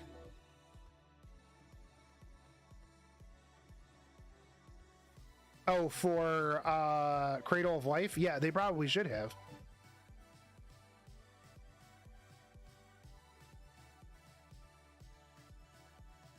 Yeah. Yeah, it's any single attack, not basic skill. So I mean, it does help with, like, you know, Sigrid S2 potentially, but you're not going to be using that in Wyvern anyways. But still, I don't know. I don't think it's that amazing, but the artifact activated its effect only when the enemy was granted a barrier, narrowing down the circumstances where the player could take advantage of this artifact. The artifact will now take its effect when attacking with a single attack and when the enemy is granted a barrier separately, allowing the artifact to aid the caster more in more common situations.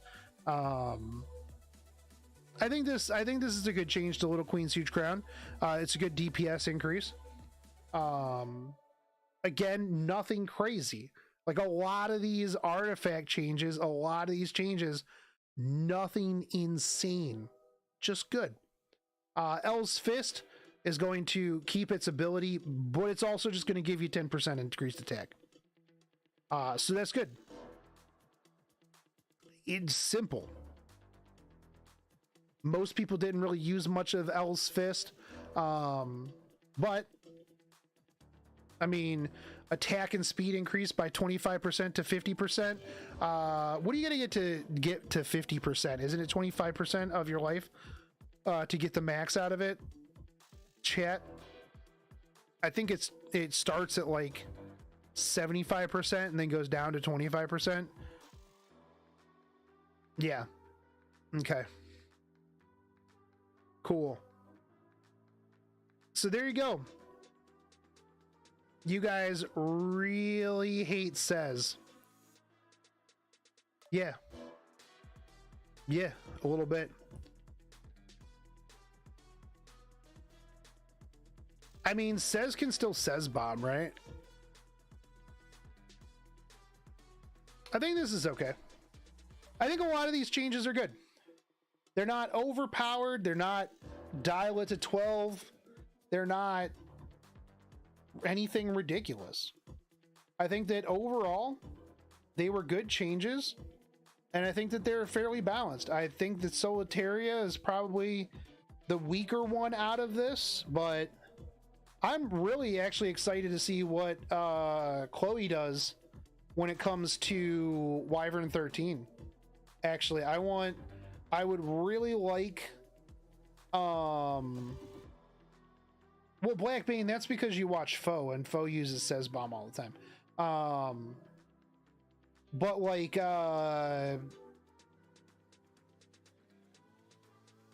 I want to take my straws out of Wyvern 13. I want to take my, and if I can replace straws with Chloe, I'll be happy with that. I mean, I'm sure I could now, but yeah. So I think overall, good balance changes. They weren't insane, but they also addressed like a fair amount of characters. Now, one of the problems that I think that we see here with this, right, is that this is such a small subset of the 300 characters that we have, right? We should be getting this many characters every month.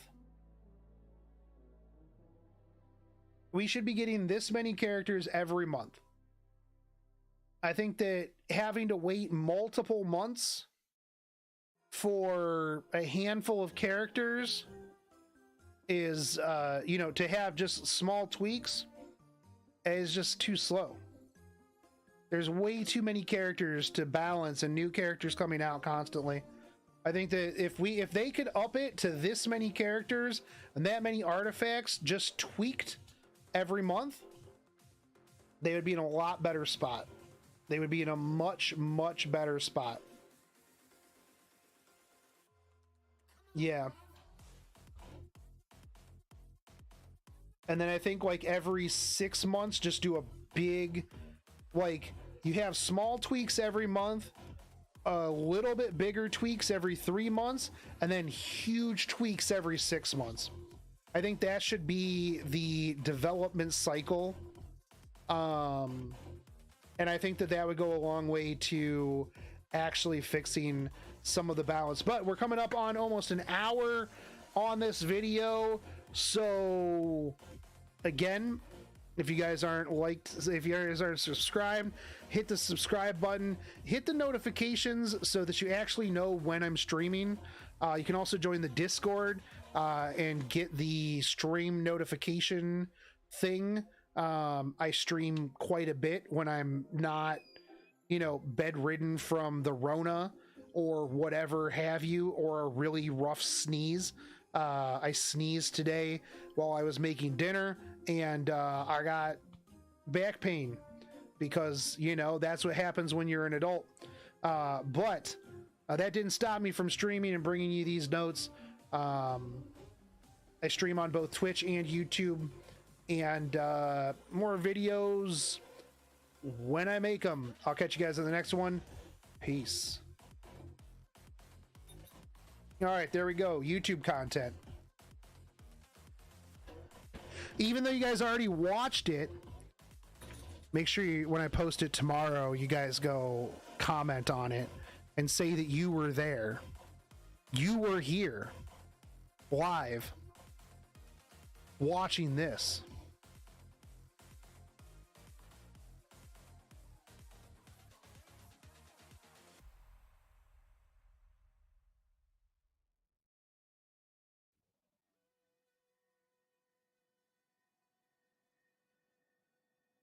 And then carrot level buff to guide her Aether. Yes. I want more overpowered 3 stars, dude. I want more overpowered 3 stars. Let's go.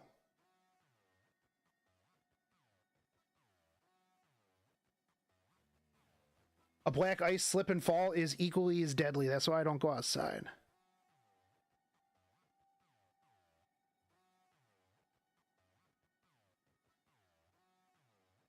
There's no black ice in my house.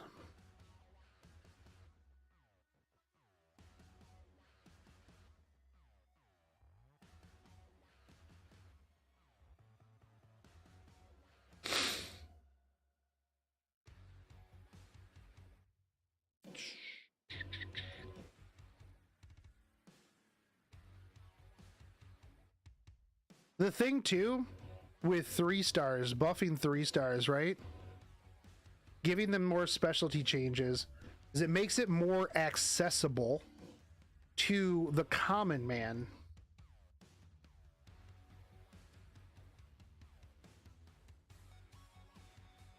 How's the gout? So it's It's okay-ish. I went to the doctor, got some stuff for it earlier in the week, and they drew some blood to like see if it's gout or like what's going on. So we'll see. But it's on the way out, hopefully.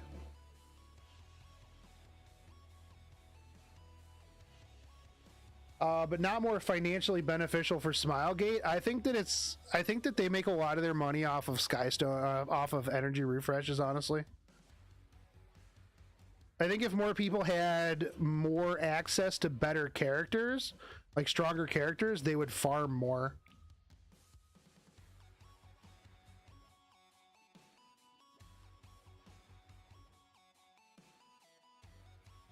The thing with 3-star DPS units is that their base damage is so low that many really can't kill anything unless your name is Carrot. No. They gave me prednisone and indomethacin to clear it up like immediately, and then afterwards, that's when they're going to we're going to talk about like preventative. You know, preventative other than just don't eat pizza, which seems to be like the trigger thing for me, which sucks because I like pizza. But it's like I'll eat some pizza and then like 2 days later my foot hurts. And I'm like, bruh, why you gotta be like this?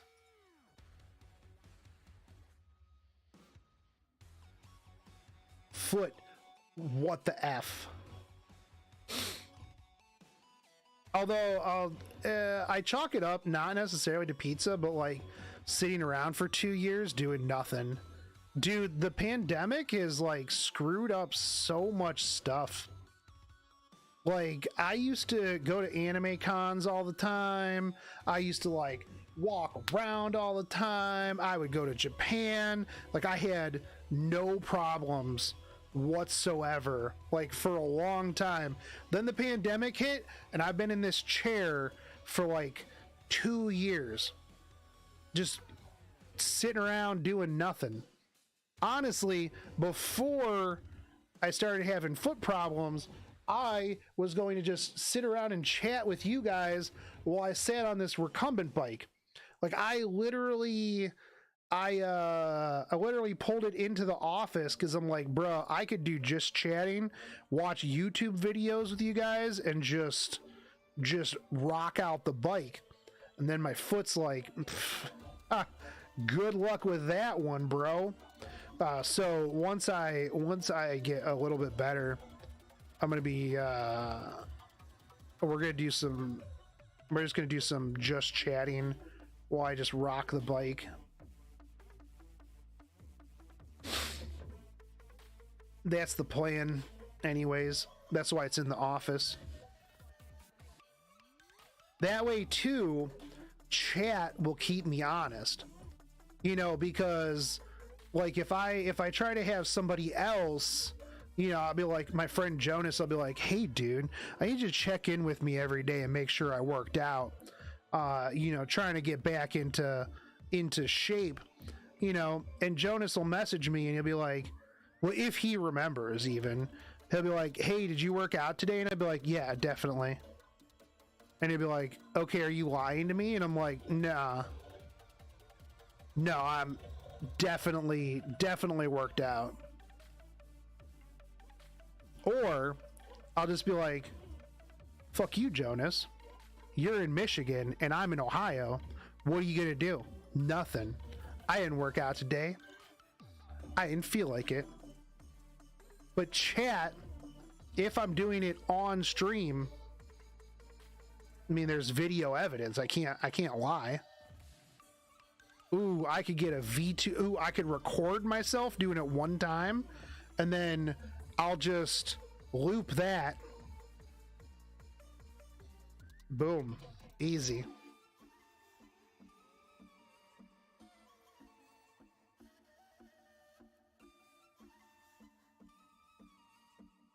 You should try the DDP yoga. Dude, the last time I tried to do any yoga was the P90X yoga, like 10 years ago. Look, man, I don't stretch certain ways.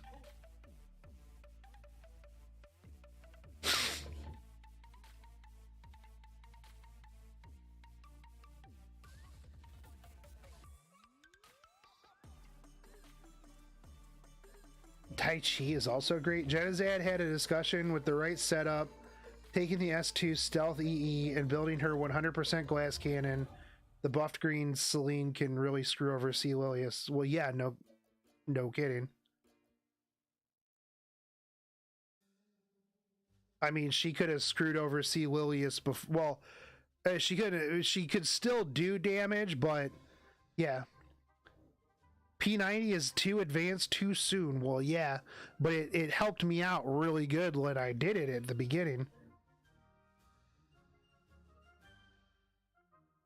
Now, I usually just hit the bike for a while, and normally I would just watch anime, but I can just watch stuff and talk to you guys. That's fine. I kill two birds with one stone. We stream and I watch stuff. I hate 2 speed upgrades. Doo-doo. C. Lilius will not be provoking her when she's stealth. Yeah.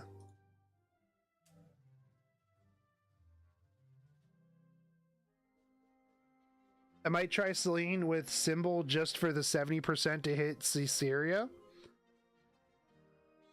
Could work.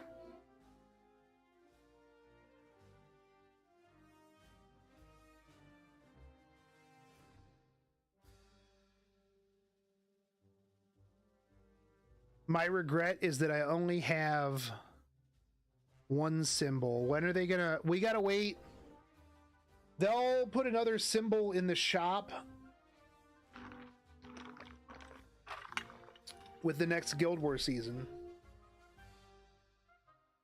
Right? We should get another symbol.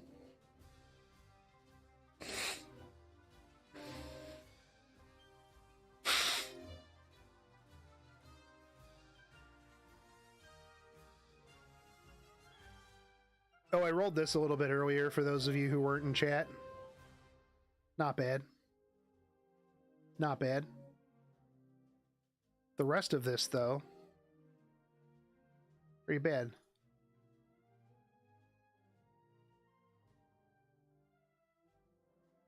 Gotta love gear rolling, the most important, consistent part of this game, where you get the wonders of seeing red gear get upgraded to blue gear. That's right. That's right.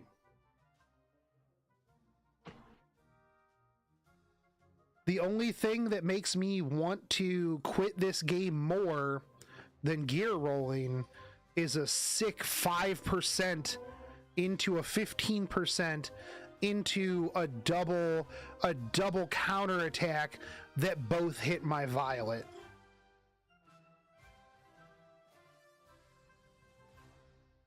Belian S3 into an Elbrus Ritual Sword, S1, S2, and all 3 hit my violet. You love to see it, baby. Yo, welcome back, Richard. Oh, Ben, you were talking about ML Luna earlier. I don't think that they're going to put out an ML Luna. I think she's just going to be part of the story. Because if Smilegate puts out an ML Luna that's a limited ML unit, I will quit this game. Should have watched Cars Tourney. The exact situation happened. I mean, it happened a bunch of times in my tournament.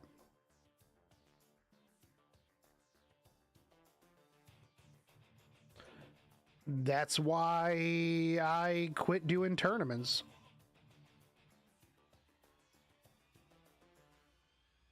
Why would I quit? Because that would be the most greedy potential thing that Smilegate could ever potentially do. A limited Moonlight character that can only be upgraded by a limited unit. That would be the biggest middle finger to the player base that Smilegate could do.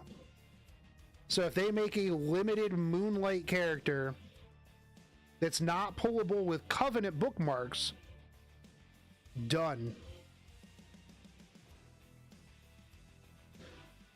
Nah, she'd have to be upgraded by something other than copies of Luna. She would have to be like a she would have to be like a Straws or a Blind, something like that. Because if they did ML artifacts, I'd be out. I mean, they already got limited artifacts. I hate limited stuff. I hate limited stuff in most collection games. I really do. It's all just them going off of FOMO. Do you play any Nintendo games? Not really. I play Epic 7 and I play Final Fantasy 14. That's a lot of what I've been playing lately. Other than Vampire Survivors, which I played a lot of yesterday, and Risk of Rain earlier today. Yo, Risk of Rain 2 was super fun. I had a lot of fun playing that.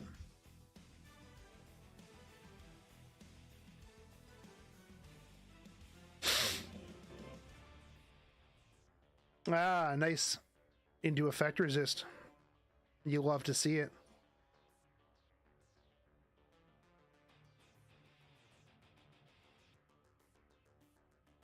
I'm going to be a Lost Ark channel in 3 days. By the way, anybody who is planning on playing Lost Ark, I'll probably be on the Regulus server.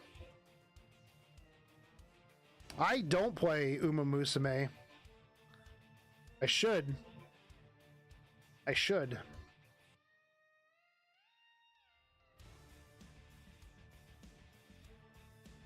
I actually haven't played like another gacha game like that's not just me making fun of it in a little while.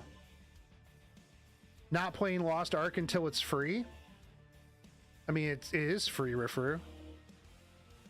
Is that the Amazon MMO? Well, it's the Smilegate MMO that is being published in the States by Amazon, yeah. The Amazon MMO is New World. Lost Ark is Smilegate's Diablo MMO. I'm playing Pokemon Legend Arceus right now. A lot of my friends have been playing that. You get 3 days early access if you pay. Yeah. I will be there. Yeah.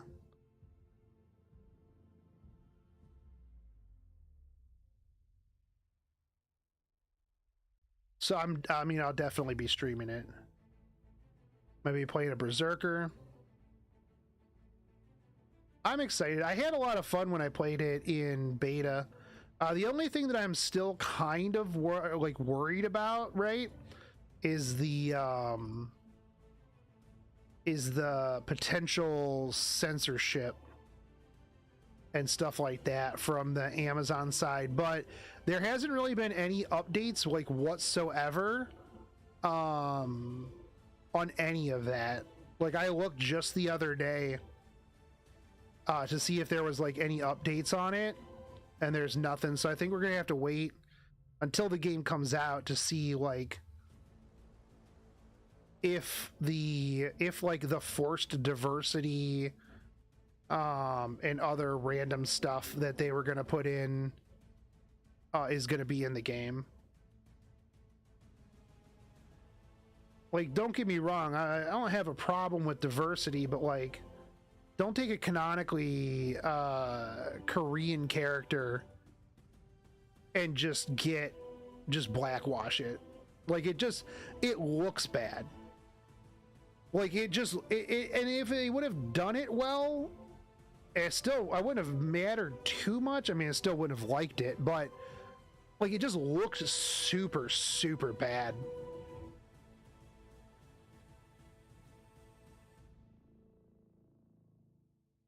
Like, it was just a terrible palette swap.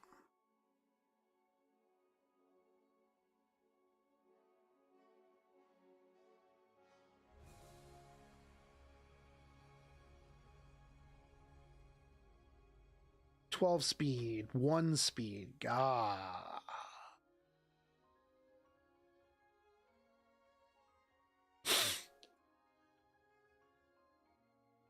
As an African American, I agree. Yeah, well, like, here's the thing, man, is like, if you can make your character, so like I saw a lot of people, they're like, nah, bro, I need that representation. And it's like, but you can make your character whatever. Like, just make your character look like you. Like, it's simple, dude. Like, leave everything else, the Korean pretty boys and everything alone. Just make your character look like you. I make my character look like a better version of me.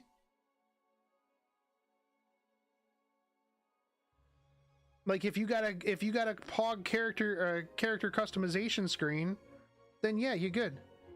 Not streaming on Twitch? I'm streaming on Twitch, Wiffles. I stream on both.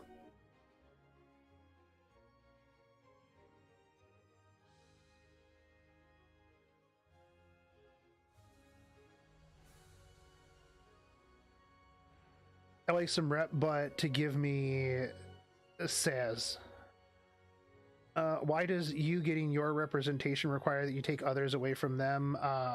Why can't they just add options for everyone? Well, yeah, that's what I'm saying. Like, there's even diversity already in the game, dude.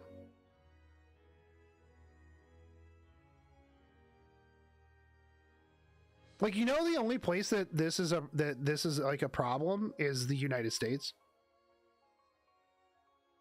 Can I get somebody from any Asian country? Do you guys get upset when you're playing a video game and there's not like a bunch of, you know, Asian representation, like Vietnamese characters or Indonesian characters or Malaysian characters? Like, does that bug you at all? Like, just from a completely curious standpoint. Like, because I don't know. I'm engrossed in, you know, America, right?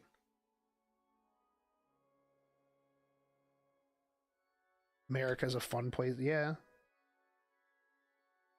To be honest, when I play a game, I could give two shits about my representation. Yeah, as long as I can make my character look cool.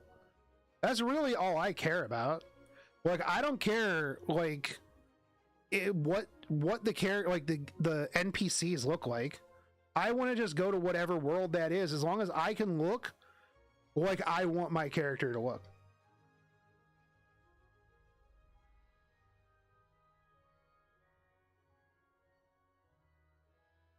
Like, that's really, I don't know, man. Games need to just be fun. That's all I care about.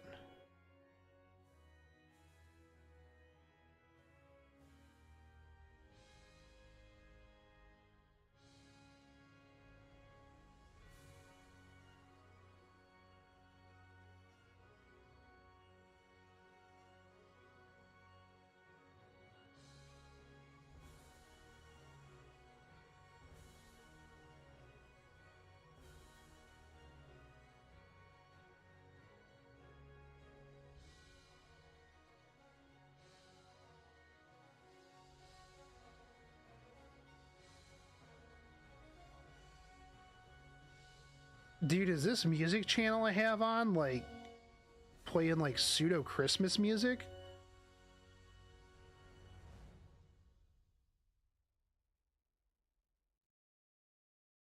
No mech representation on Lost Ark. I am upset. Yeah. I feel you.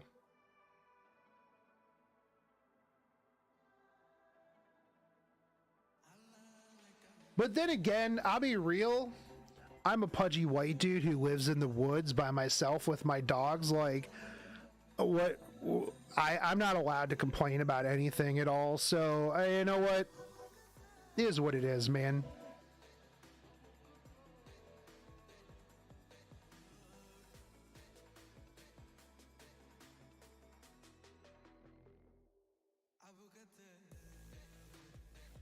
I'd be like, man, this stuff kind of sucks. And they'd be like, what do you know? I'm like, you know what? Yeah, you're right.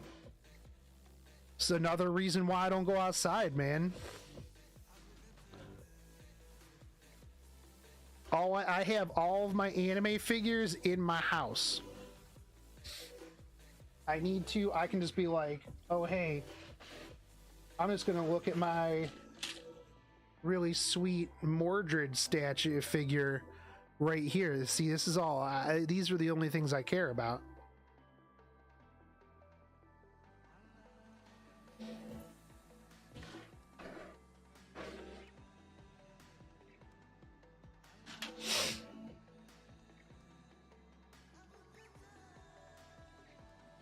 Do I still play 14? Yeah, dude. Do you still play 14 Microblast?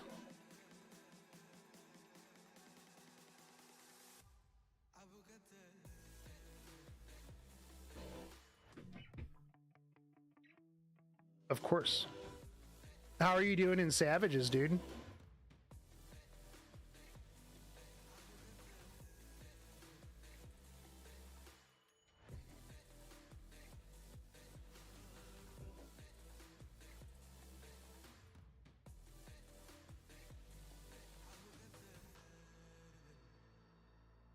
They live in one of the safest towns in the United States statistically. We got mad horses in this town. I mean, I live in a pretty safe place. I'm on the third fight. I took a break for a few weeks because I got... Ooh, that sucks, dude. I'm glad you're recovering. I had it as well. You know, I always talk to Ruel, and that's true. That is true. I just talked to the dogs. Hey, Crichton. Here, come here. Come here. You want some attention?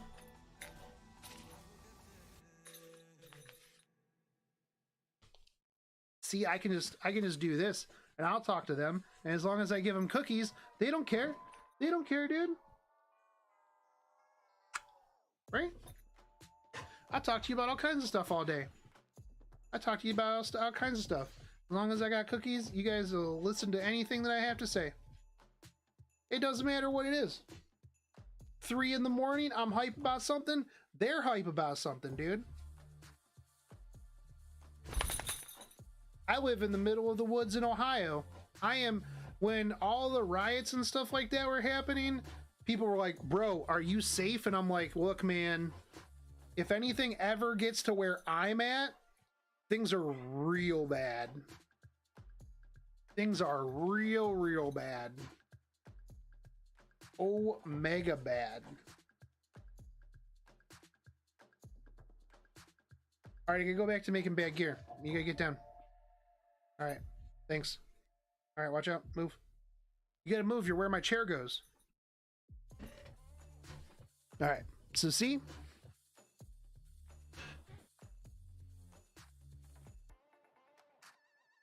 Yeah, if things get to me, where I'm at, things are World War III bad.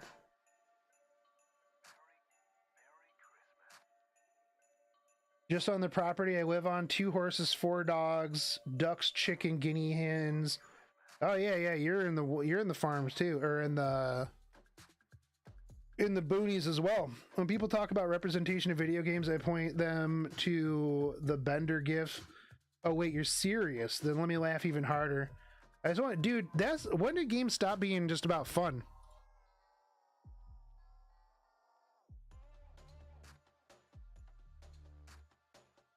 Bro, okay, so here's another topic that gets me real tilted, chat. When NFT bros bring up pay to earn games. Pay to earn games are just jobs.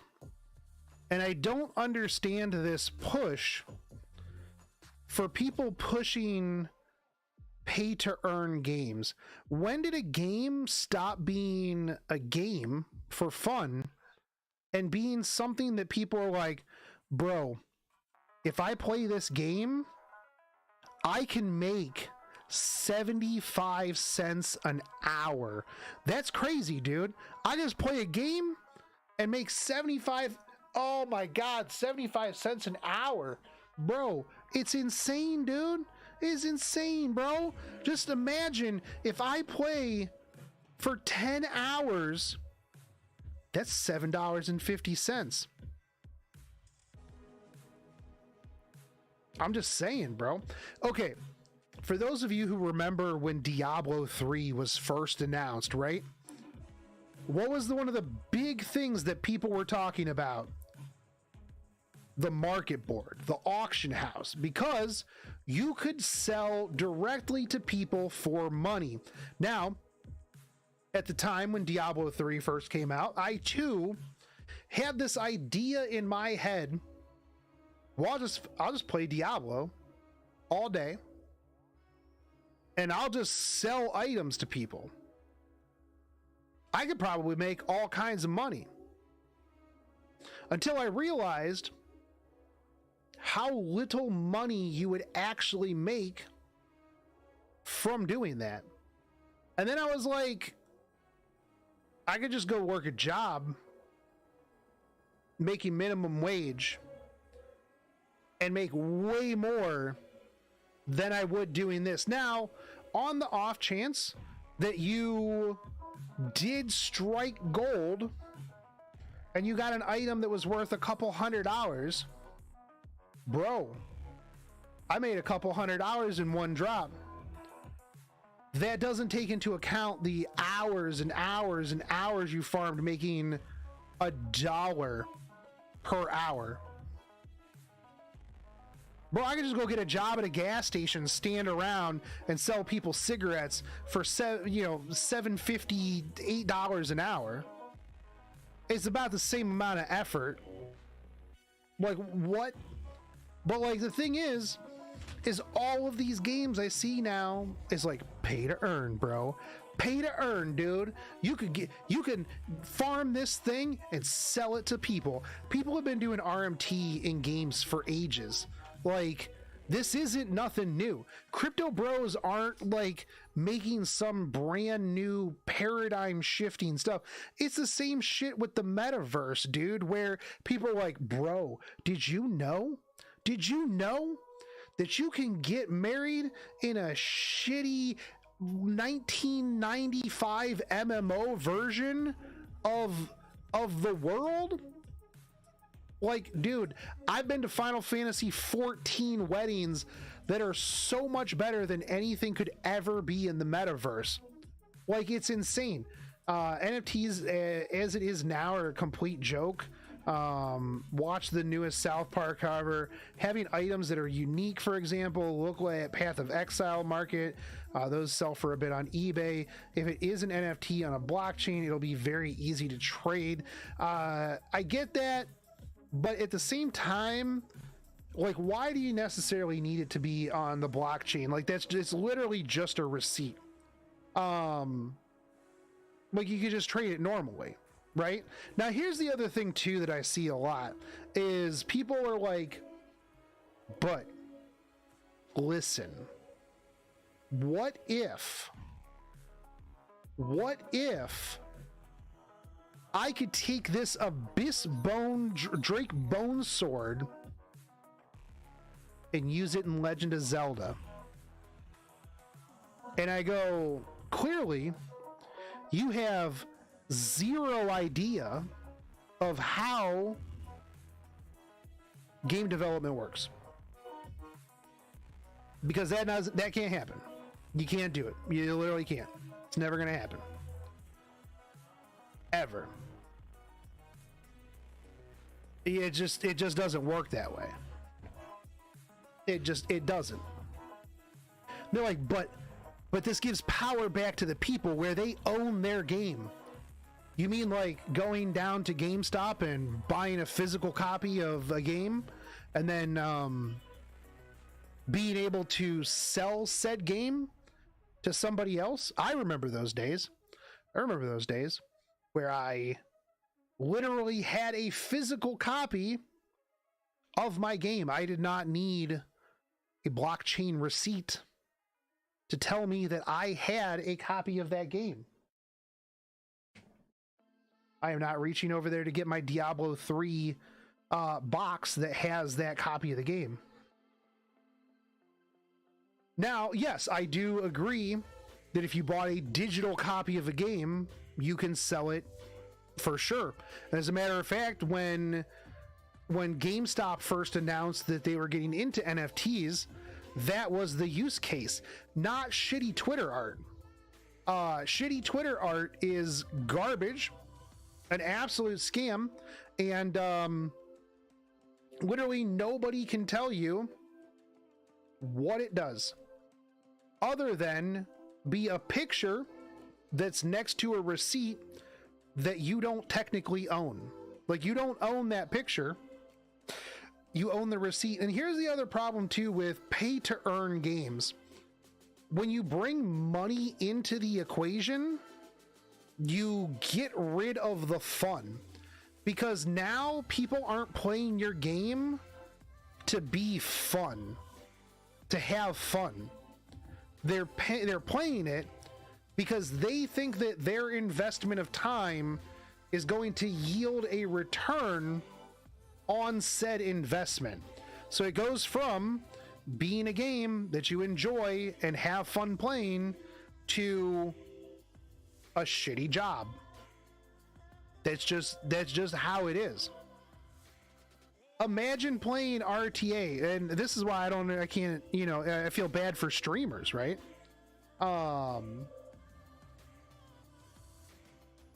Imagine playing RTA every day as a job. I don't know how they do it, dude. I found out the hard way that my toaster is waterproof. That's rough.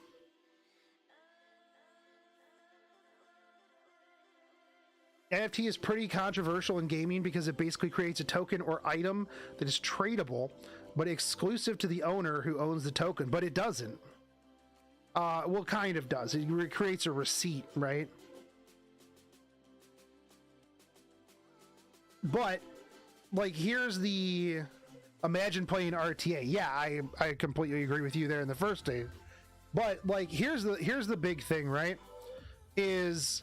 And I've seen people say this as a rebuttal too, like, bro, imagine that you could just play a game and have fun, but also make money.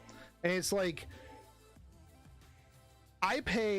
first off, I don't think that there should ever be a microtransaction in a game that I pay $60 for, right? In a free game, I don't mind microtransactions because, well, there's got to be some sort of monetization, right? But if I pay $60 for a game, there should never, ever, ever be a microtransaction in it, ever. At all. Unless it is literally just like horse armor. Like, that's my opinion on it. If I pay $60 for your game, cosmetics only, that's it. And even then, I don't think that should be something that goes into the game anyways. That aside, like, pay to earn, I don't know. I don't think that I could have fun doing that. Now, I'm sure that, like I said, there's some people that are going to be like, bro, I'm going to make so much money doing this. I think that you could literally do anything else with your time and make more money than playing a free-to-play, play-to-earn mobile game. Because you're just making more money for the other people who have it, the whales, right? I personally am very happy that a lot of communities, gaming-wise, as soon as a game is like, bro, we're getting into the NFT space, they're like, shut the fuck up. Do not do that. I hate you. I hate NFTs. We're done. We're done. Just cut it. So I'm very happy that that more communities are being very, very outright with their just absolute abhorrence of NFTs. Not only that, but like I said before, NFTs aren't a new thing, right? It's literally just it's now on the blockchain. Like, you've been able to sell this stuff in game for ages, whether it's legal or not. Some games do allow RMT, some games it's a gray area, yeah.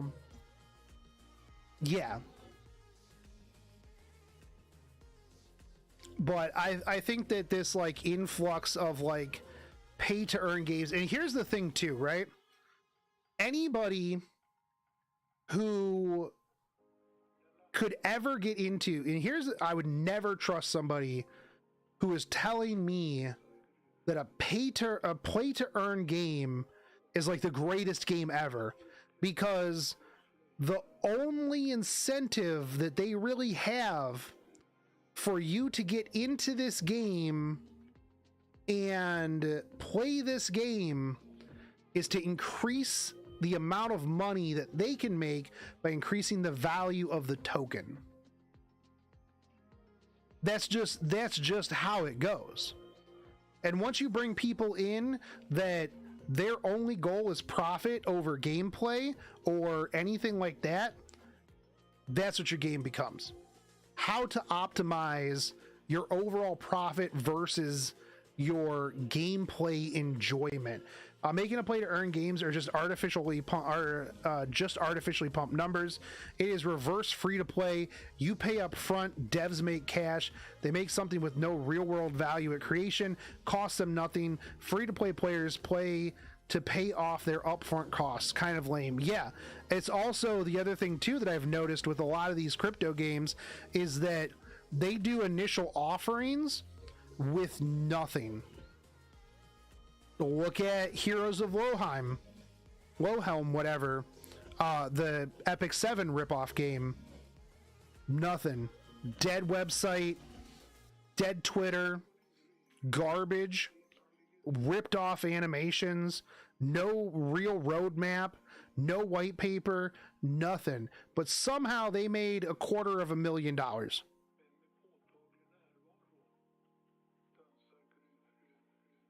I like to just announce, by the way, that I will be making a Crypto Shogun NFT gacha game. So if everybody could make sure that you guys, look out for that, I would very much appreciate that. It's going to be the hottest game of 2022. We're actually in the final development phase. So, we'll be doing our initial coin offering probably in the next 42 minutes. Just trust me, bro. Trust me. This is gonna make Bored Apes look like just, I don't know, something that's really cheap. Something real cheap. But that said, I hate pay to earn games or play to earn games. I think they're stupid.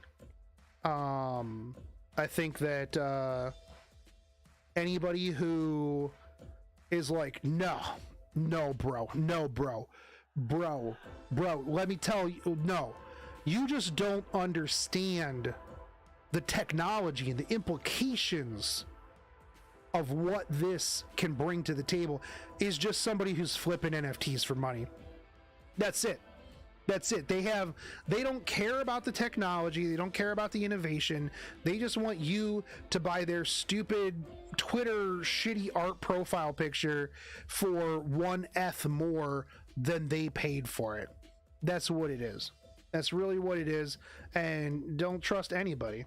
Don't trust anybody who has an NFT Twitter profile. As a matter of fact, I think in the hierarchy of people whose profile pictures you should ignore, it goes like anime profile pictures, NFT pictures. I would trust somebody with an anime profile picture. Their opinion would hold more weight for me than somebody with an NFT profile picture. Silence Hexagon. I mean, that's if I cared about anybody on Twitter's opinion in the first place. Literally anytime somebody says something like, well, somebody on Twitter said, I'm just like, that's not a real place where people have opinions that matter. Just nobody on Twitter's opinion actually matters for anything.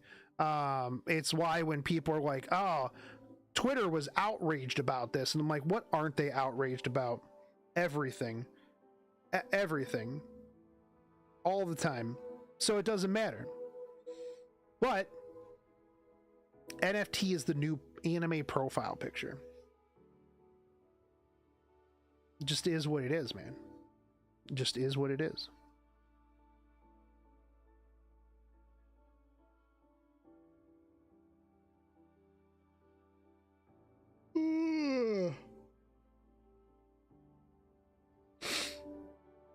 I'll show you a picture of a cat my niece drew for 2 point, all of those numbers Bitcoins. Yes.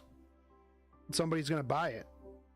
And then somebody's going to make a news article that's like, oh, niece's cat picture sells for 2.5 Bitcoin. That's insane. Eminem and Dr. Dre are both auctioning both of these off at the same time.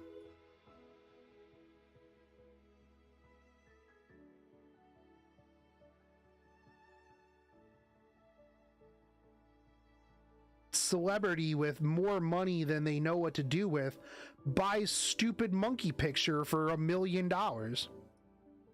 Okay. Okay, dude.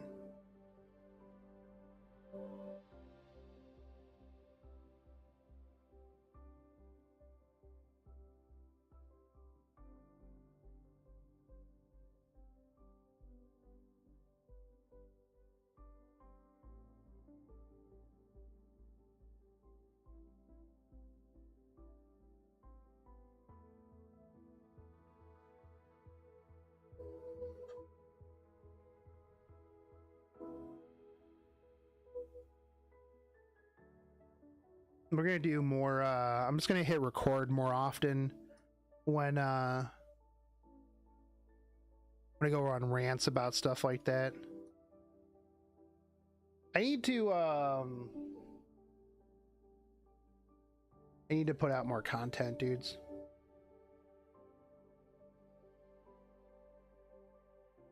Godhand Gary's brother is going to do editing for me when he gets settled. He's in my spare bedroom right now. But I talked to him and I'm like, hey, you want to do this? And he's like, bro, I like editing. And I'm like, cool, I don't.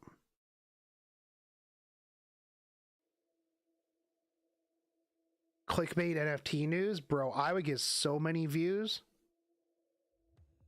Lots of hate views.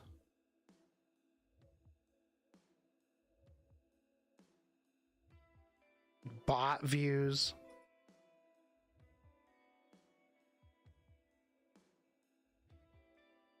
All right. This is gonna go speed. Let's go 15 speed. Nope.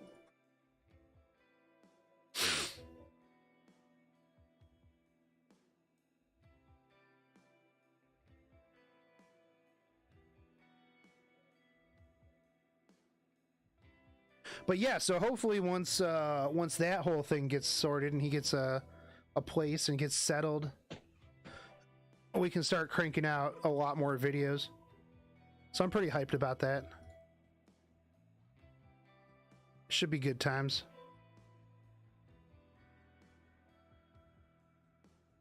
Because like one of the problems with trying to do like videos right after streaming all day is, well, one, I streamed all day.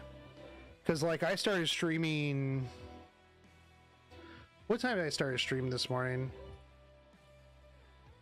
I was streaming at 10:30. So I took a break for dinner for like a couple hours. But I mean, that's like 12 hours out of my day.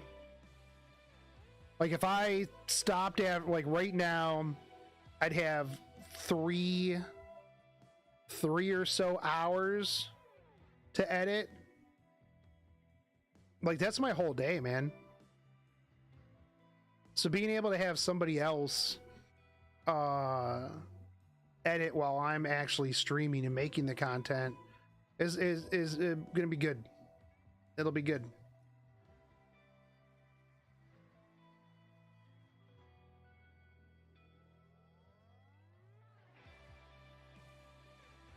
Speaking of, you guys want to do another worst mobile game? Legacy of Destiny? Just throw that dancing squirrel on the stream VOD and call it a day. That's true.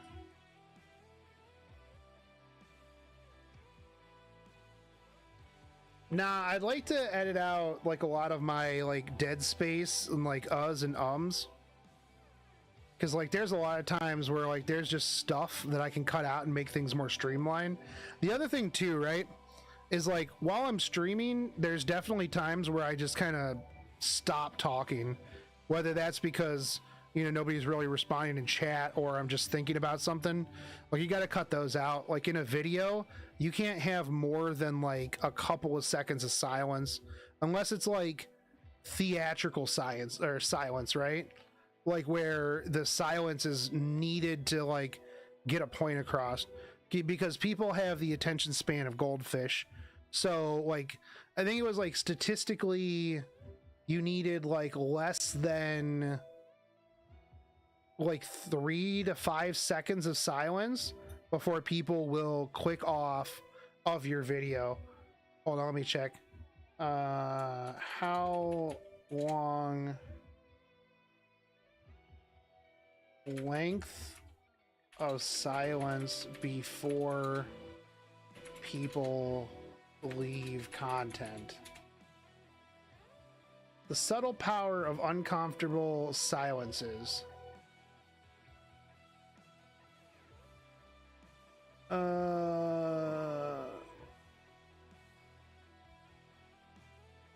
How long is an uncomfortable silence? 4 seconds is all it takes for silence to get awkward. So realistically, I should be talking every 5 seconds, which doesn't happen sometimes. Which, if you have somebody who just came into the stream, right? And this is why it's tough for a lot of streamers, especially small streamers, or like it's tough for me sometimes when I'm doing like not Epic 7, when I don't have like 70, 80, 90 people in, you know, that are chatting, because you have to talk every 4 seconds. And so you have to narrate everything. And that's why, like, if you watch small streamers, the best thing that you can do for them is just to talk to them. I mean, realistically, if they don't talk back to you, well, you know, that's a streamer problem in general. But like a lot of times you just have to like constantly be talking and talking and talking and talking and talking in videos. That's why you'll see people have a lot of heavy editing, because they're taking those like 5, 6, 7, 8 second silences out of the video. Now it's different when you're doing like reaction content, right? You're watching someone else's video, you're pausing, you're talking, you're, you know, when you're watching their part of the video, there's the silence, but there's not really a silence because technically you're watching their video, so that video's not the silence. There's a lot of stuff that goes into editing, in content creation in general.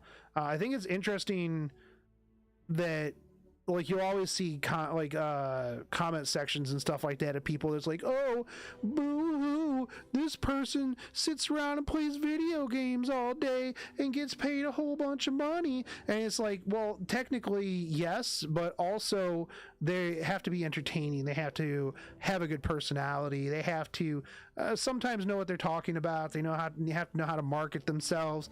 If they're not paying an editor, then they have to edit everything themselves.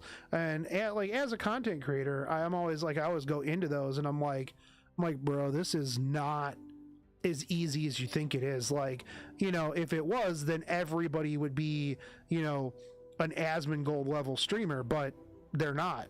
You know, like, what 0.5% of streamers actually make it, you know? So it's tough. I have no idea, like, really where that started at, so I can't loop back to the beginning. Oh, probably silences. I've been editing for years and it's mad tedious. Yeah. Now imagine, like, you have to plan the content, make the content, edit the content, market the content, all by yourself. I mean, I've been doing that for... How long has my channel been?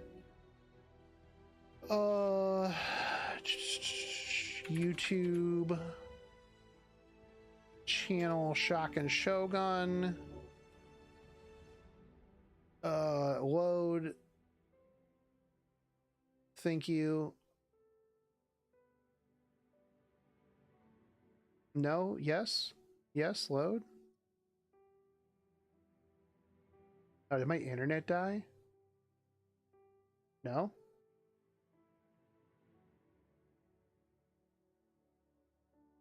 YouTube doesn't want to show me my own channel.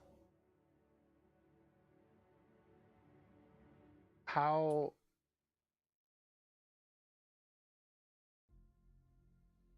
What?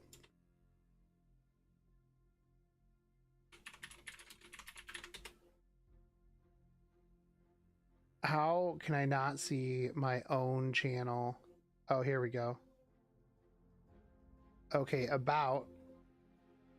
I joined in September of 2017. Channel restricted for talking crap about YouTube. Unironically, probably true. Did you know that every time that I go live on YouTube with a live stream, I lose anywhere from 3 to 10 subscribers? My YouTube is broken and it works in reverse. It's super weird.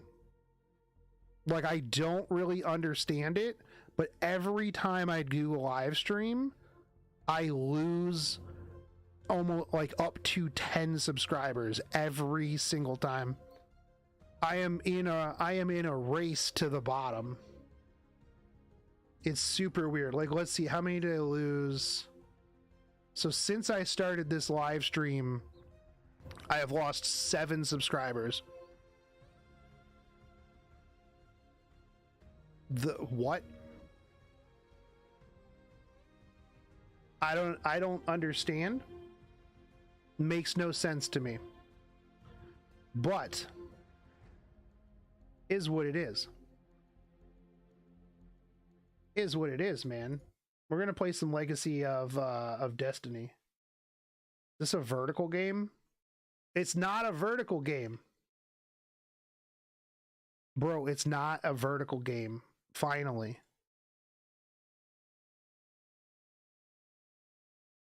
The last couple of games, the times that we've played a game for worst mobile game ever, has been an anime, a vertical game. You may have remembered titles such as Ant Legion or Huskow or Trading Legend, which I hated. Also, much like the other games that I played, this game also has no sound when I'm right here. Your login page, no sound. Why?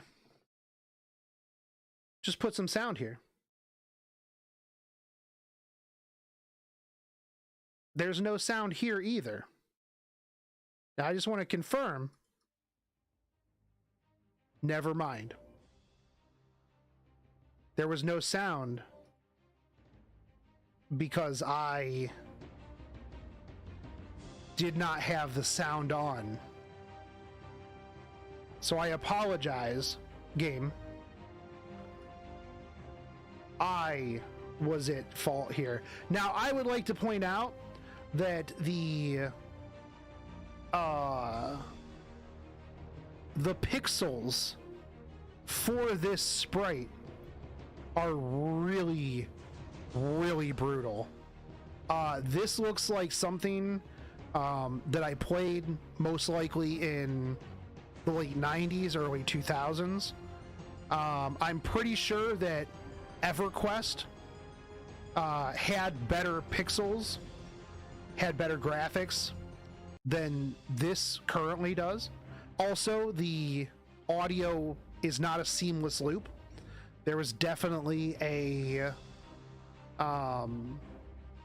hard cut back to the beginning of the loop of the audio.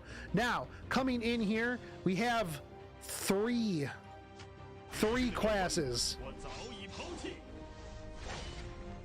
All right. We've got the Spell Sword, a warrior that inherits the power of the Ancient Ring, embodiment of strength and magic. Now, these stats all look pretty good. Moving here to the Hunter. Okay. Your stereotypical assassin-looking, really hot girl. A hunter that inherits the power of the Ancient Ring, the embodiment of agility and magic.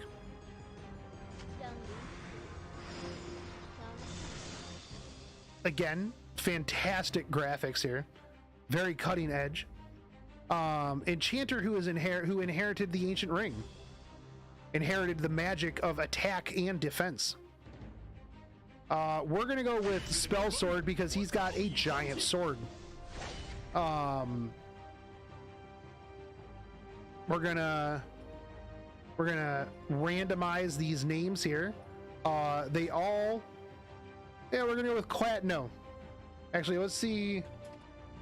Shotgun Shogun. Shotgun Shog. S Shogun. All right. Creating this character. Trading system. Market opens at level 81. Okay, sweet. So we are initially greeted by this little fairy girl. Fantastic. Typical start to a mobile game. Click. And it runs us immediately to the next person. We also have it just auto finishes. Hold on. I don't even have to do anything. So the person is over top of the text box there.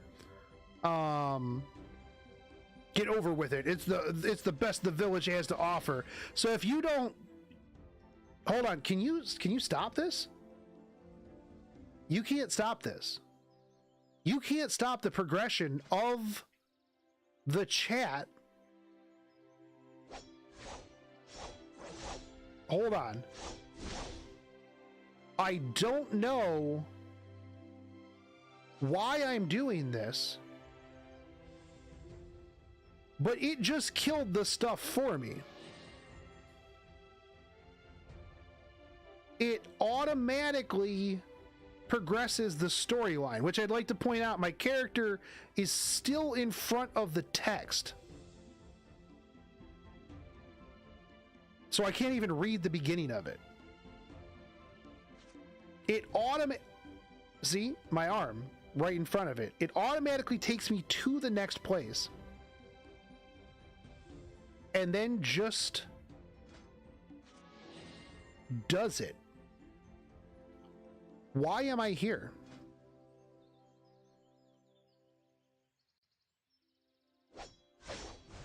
I'm not even touching this game at all.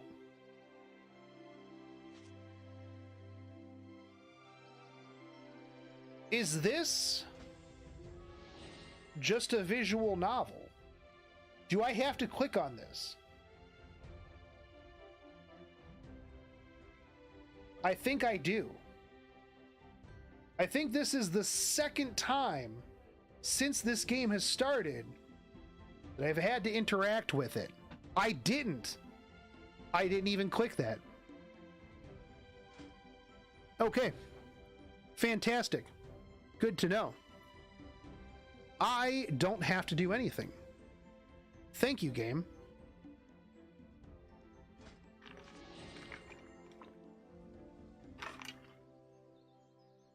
And I'm pretty sure that it auto-equipped my gear as well.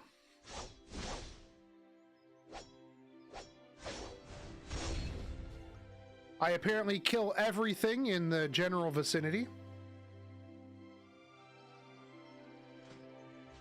Here is a guy that's just named Hunter.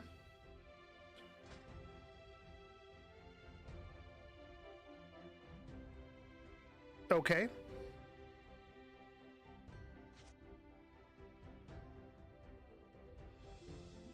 Wow, is that the 1,000-year ginseng that you literally just picked up from over there, 10 feet away? Okay, I have to figure out if there is a way for me to... Nope. Cancel. Stop. If I just stop, will it automatically send me to the next spot? How long can I stand in one spot here?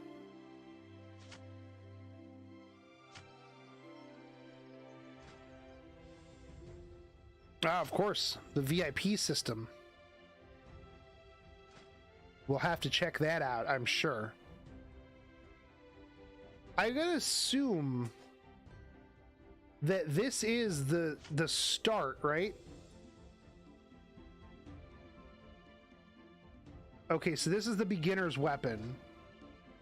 I need to be able to put on the other weapon that I got. Remove. Weapon. But we got a different weapon. How do you now equip this? Oh, by clicking on gear. So you remove this, and you don't, it doesn't say equip. It doesn't tell you, oh, hey, you should do something. Gear. Fantastic. Very, very good. Ah, interesting. Attire. Oblivion Blade. Ah, it has glamour. Good. Fantastic. All right, let's get back to... All right, so we can click super fast through this, or we can just let it go. Now, it doesn't seem... I don't actually know... Again, fantastic that this is autos. But... where is... This just gives me a red dot. This doesn't upload or show me anything. This just gives me a red dot. And when I click on it, nothing. Fantastic. Settings, okay. Autoplay settings. Free mode. Non-target mode, okay. Locked mode. No autocast rage skill. We're gonna autocast rage skill. Offline autoplay. Okay, so there is offline autoplay. Interesting. Let's see. Consumable reminders, basic settings. Yeah, don't really care too much about this stuff. I find it interesting that there's just literally a contact a GM. Which is just... Alright, it's interesting. I wonder how often people have to use that.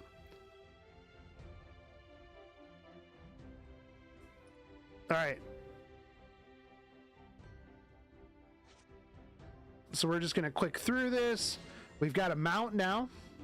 Fantastic.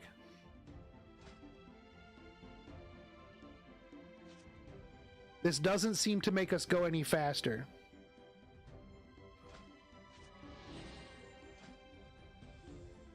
Ah, yes, the rare metal that is right here.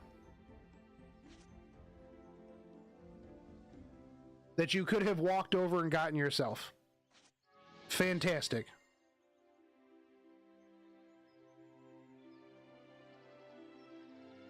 Again, I really hate that the PNG of my character is in front of, and now we're fighting a ring wraith.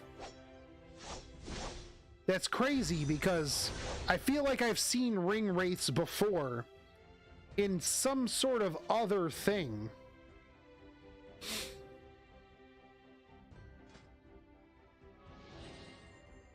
Ah, yes, now we have wings.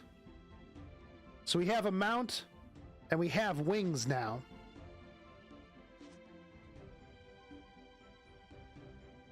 Young man, don't do it. You're doing it in a wrong way.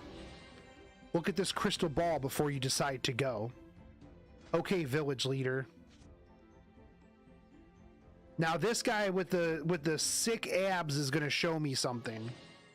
What is it? A zoomed out version. Oh, hey, no, it's over there. Let's play. Okay. We're gonna jump because we've got wings. And a mount. And now we turned into a mech. Oh, okay.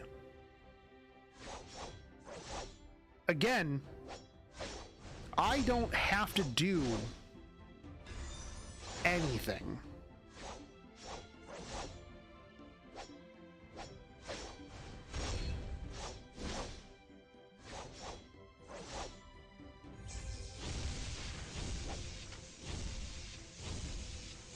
And now we just lightning everywhere. This lady has to be very concerned because of how much lightning just happened, but she's not. So we jump down there, we get on our now wyvern. First it was a mech, now it's a wyvern. I don't know that the game can make up its mind, but we've got wings. Okay, we're just gonna click through this so that it goes faster. Yes, there's something stirring in my chest because of all those abs that you have, good sir. Here, take this relic. Your chest will be fine when you perceive it. You look perplexed still. Let me show you the way. I turned into a little fairy girl. The relic has put the wizard has put his relic inside of your body. What? Okay, so we've got a relic now. We're gonna activate it. Of course, for $1, your defensive orange gears and valuable items. Oh, recharge them. No. Now you can infuse RMB into it. Yeah, this wizard really needs to calm down, dude. Okay, and apparently at level 26, we get a guy. We just get a dude. This guy has waited very long for us. I found a piece of gear for you, yet it was taken by monsters. Like, why would you tell me that? Hey, I found this thing, but...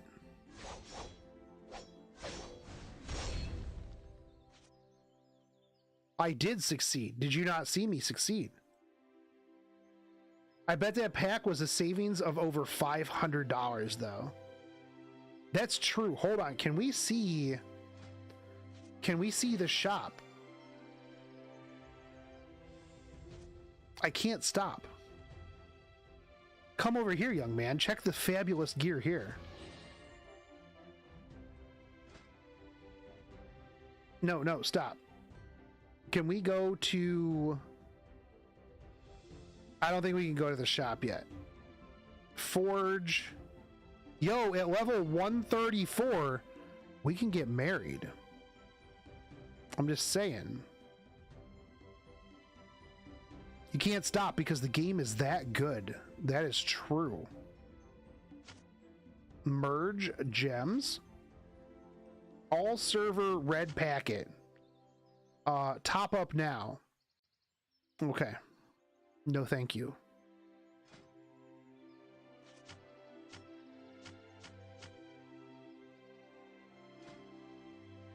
First recharge. Yeah, it doesn't tell you how much money you're saving. How will I know that I am saving 35,000% if the game doesn't tell me?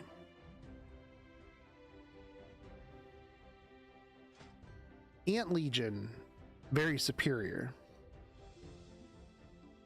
Where is the Forge? Is level 44. War Pets is probably a gotcha. Okay. Well, let's go pick some orchid flowers. Let's just burn through this till we get to wherever the gotcha is.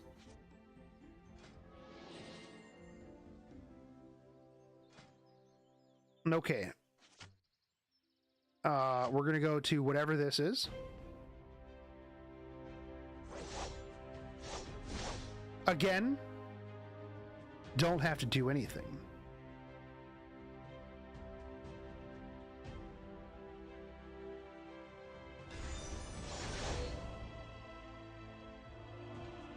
Yes, I upgraded my career. I'm glad.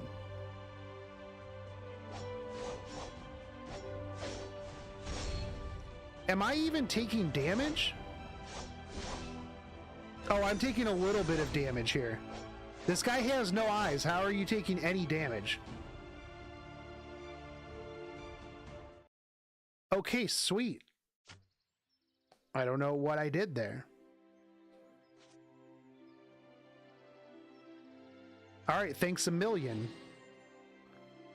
Try the rider. Activate to gain gain handsome ride. How much money do you think this costs? Ah, yes, look at this handsome ride. Ah, this is a valued mount.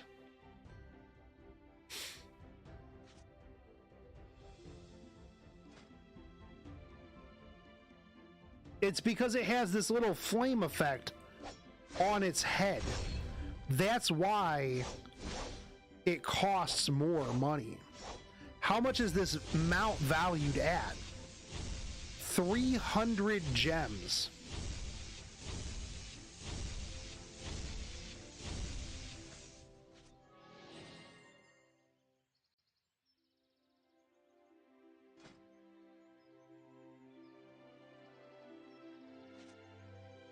Also, it does look like mounts increase your power.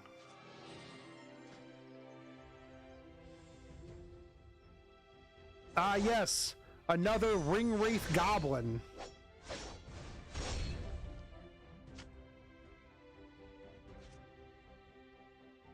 Again, if I knew what was going on story-wise, hey, I've got a dude. All right, fantastic. Oh, no, wait, I think this is garments. Okay.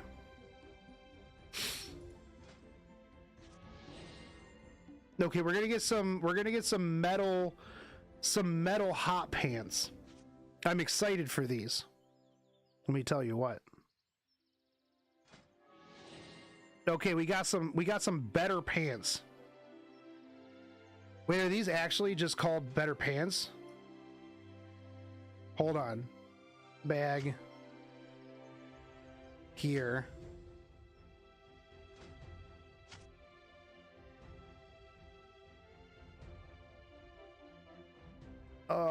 Beginner pants. They don't have a name. They're just beginner pants. But I'm pretty sure that icon called them better pants. Okay. just, what are these pants? They're better. Trust.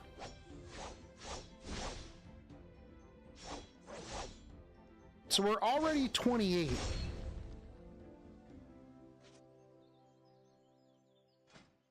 And we have done literally no manual combat. Those wolves are attacking me while I'm in a quest. Does nothing.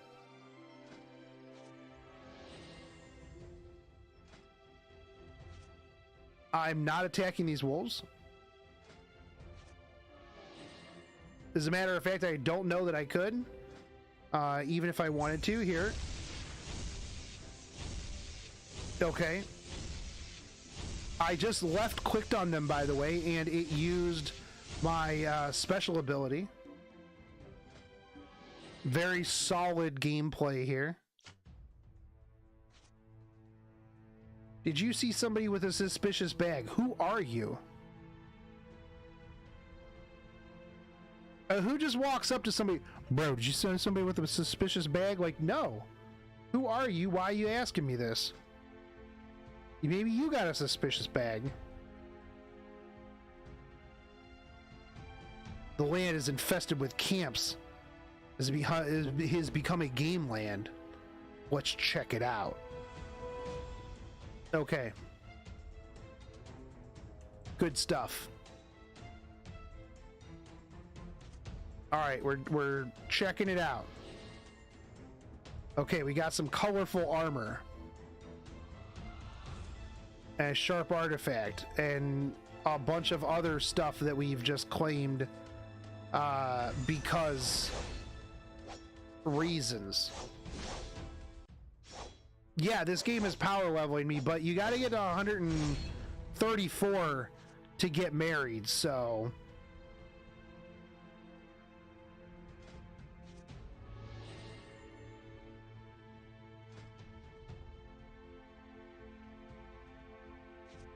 Oh, yeah, unironic drama in world chat. People actually play this game. Okay, we now have female. Female. We just got an extra person.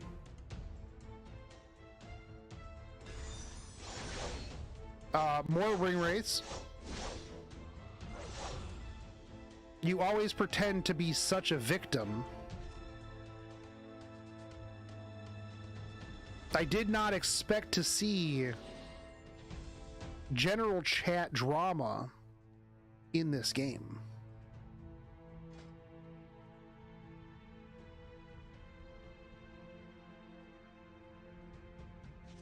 Or people, for that matter.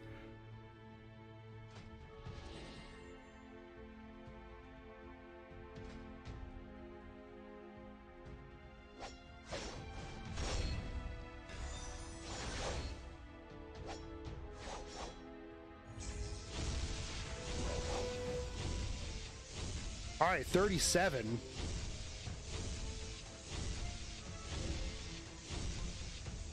All right, we've got this little succubus wannabe leaf girl here. We'll put on better shoes.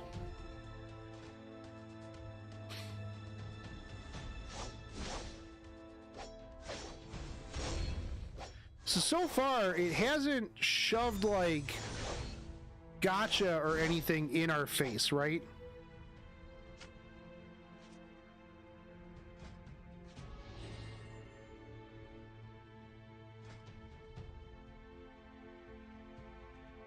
We do have the archive here. We'll quick claim everything.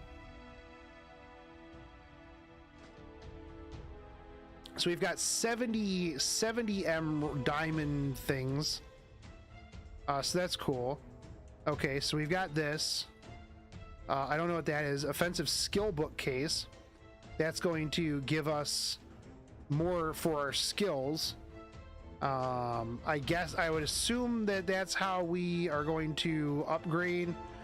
So we got a crit skill book. Fantastic. To its credit, yeah, it's only asked you once for a dollar thing. Yeah, that's true. That's true. I mean, it does have these circles around valued mount. This is going to be 300 diamonds. I don't even know where to get diamonds at the moment. Let's click on this. So if we click on diamonds, it's not giving us anything for clicking on diamonds. War pet.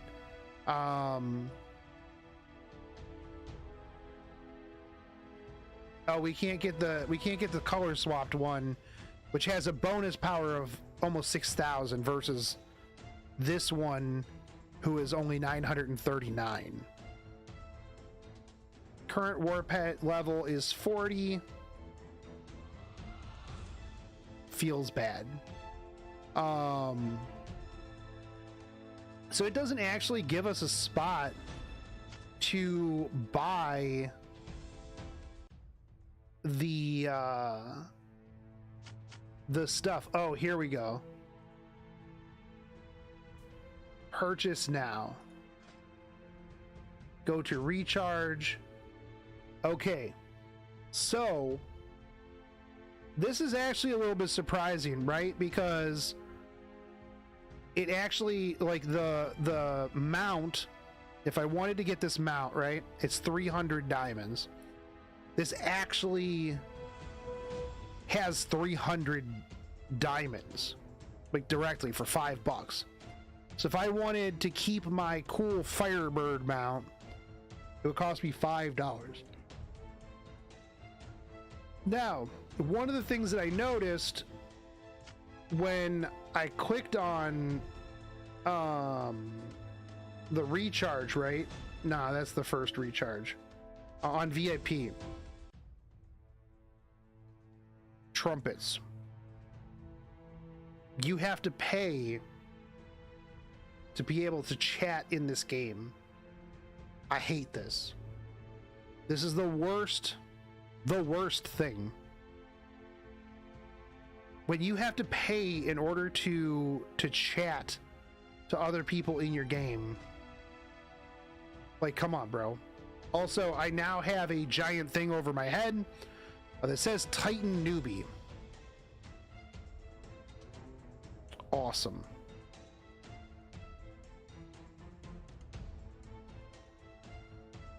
Powerful teammates are wanted. No request to join. Come and join us. Join team. I'm going to join team.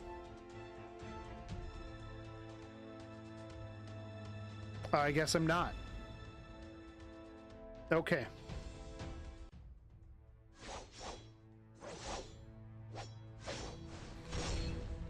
We're going to get to 44 and see what the boost is. So I'm not seeing any real gotcha here. All right, so we go to personal gameplay again. Advanced.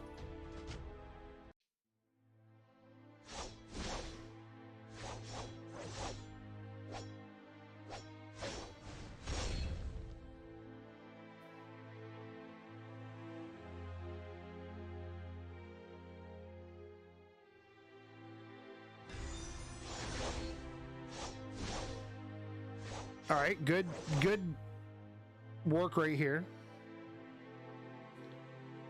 This guy literally just used his trumpet to say hello world. Good job. Good job, Dragoonkin 77.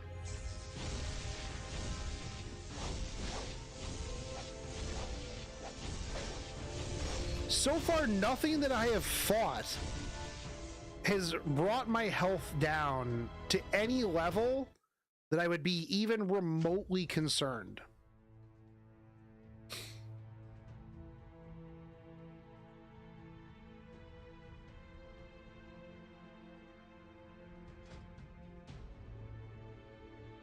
Ah, yes, the firewood that's right there that I needed to get on my bird in order to do.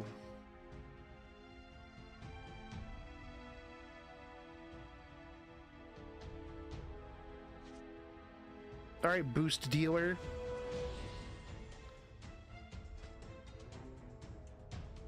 Okay. Ah, since you're here, this is how you boost your gear. Okay, so we unlocked Forge. All right, we're gonna be some boosty boys.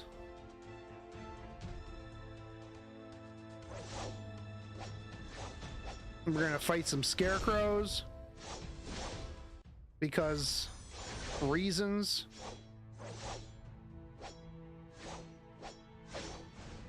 We gotta fight 42 of them, which thankfully we just pretty much one-shot everything. Well, not one-shot, but absolutely nothing even remotely damages us.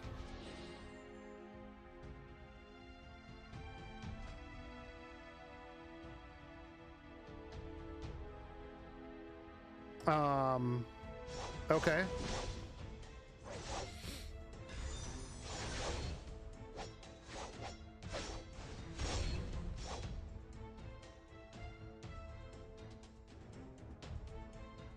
We're just gonna keep on fighting these ring wraiths.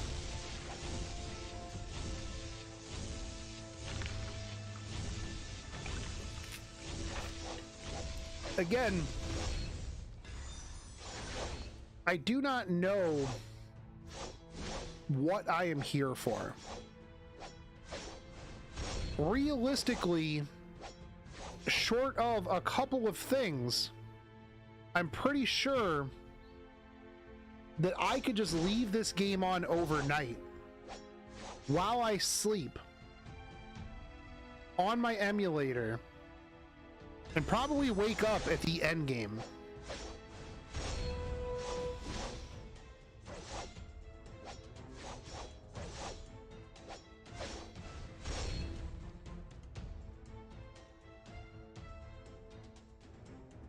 As a matter of fact, I may do that, actually. I just killed this.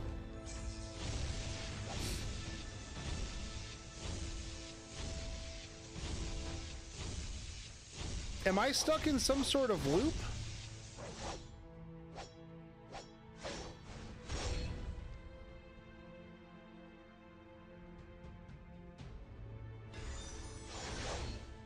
Okay, so my bird is leaving.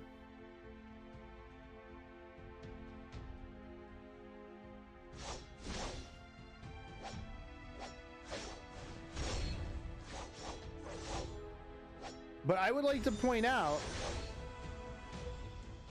that I cannot stop this portion. No, no, come down here. Click, click, click, click, click. Fight this.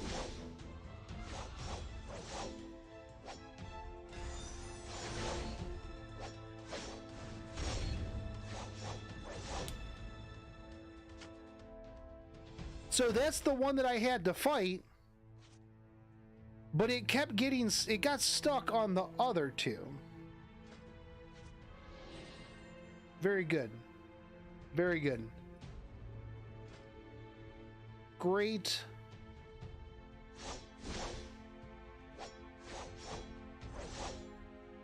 Fantastic game design right there.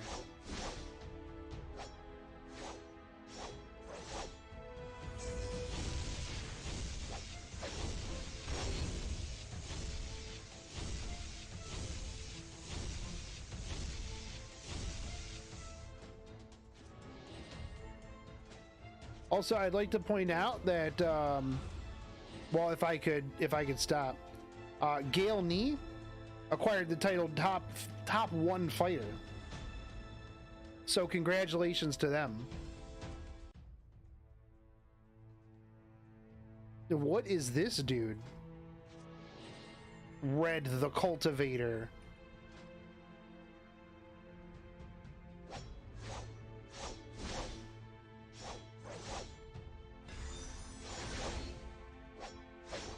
This one's actually... Oh, no, wait. I just healed to full. Why did I heal? Okay, so we're level 50 now already. And we need to learn a new system.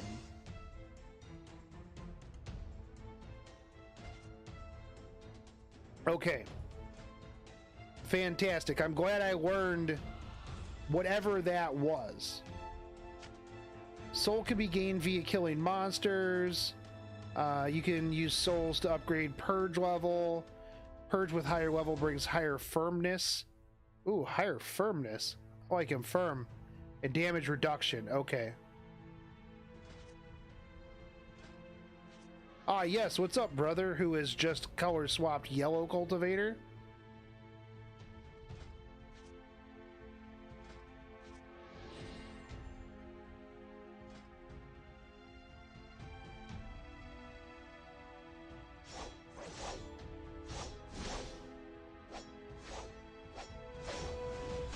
So I don't know if I have an auto heal ability or what, because I take a little bit of damage and then all of my health comes back. Ah, forgive the cultivator. Okay. That's a great name. Goes with the coloring scheme of red and yellow. Forgive. My favorite color.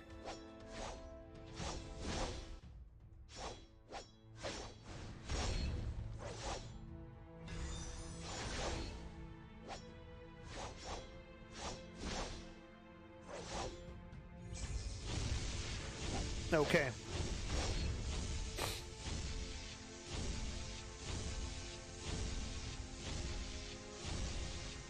Okay, I will fight your pet now. Why? No clue.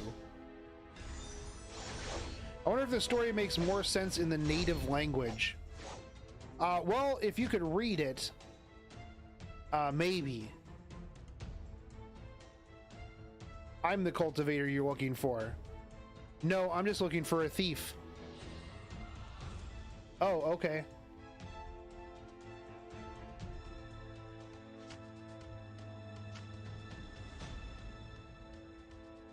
Oh, you automatically have to do that. Okay.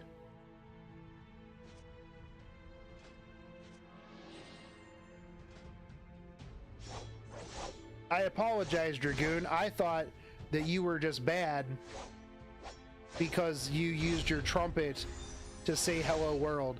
I was not aware that that you just had to do that through the quest. That means that there is somebody else, one other person at the moment. Okay, there was red, there was yellow, there's black, and the other cultivator's name is Forgive.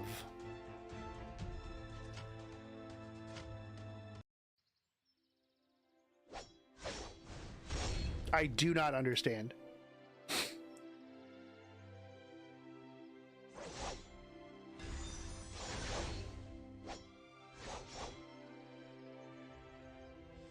I do not understand. Okay, we've got a thyroid monk. This is a lot different than the ring race that we've been fighting so far. Yes, we're done. Okay. Oh, hey, deluxe wedding. Let's go.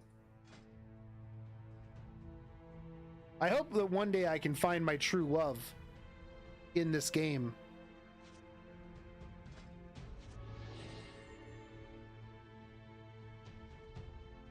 Oh, we've got to go to Stormwind. Let's go, baby.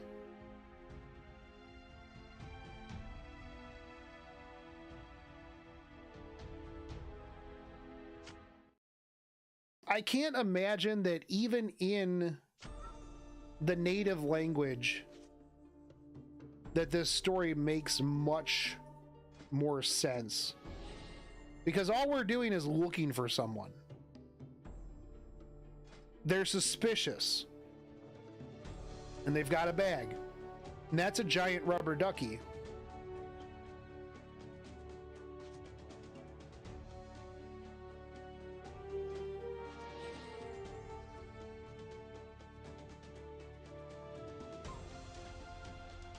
Also, we are already level 60. We've been playing this game for 42 minutes now. We are level 60 already. Oh, hold on. We got to go to Welfare Hall.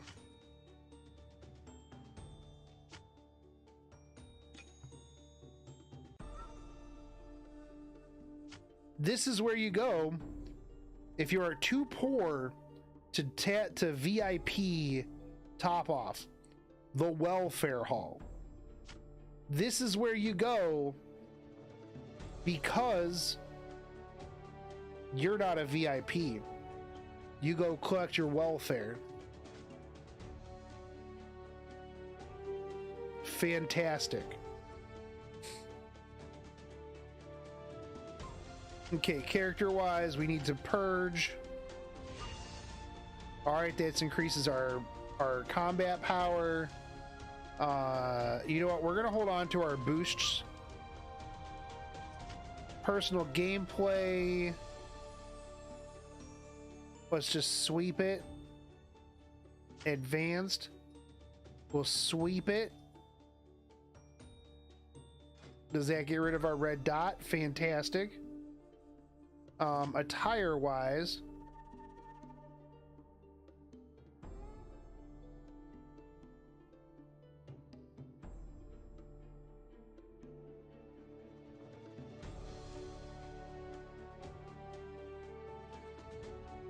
Let's increase this to 100.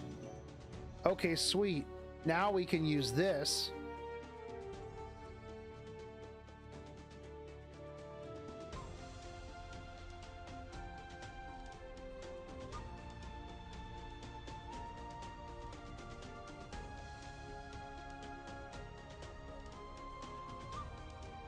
Okay. Now we've got a cooler looking sword that's just upgraded.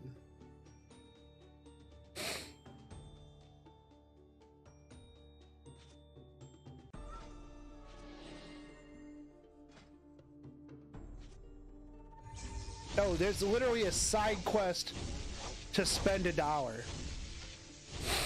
Okay.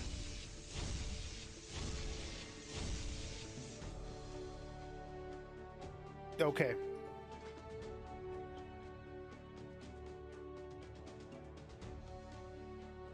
Then we head over here.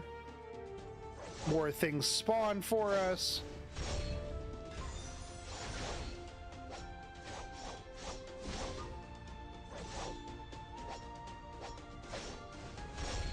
Zeus is playing this game as well now.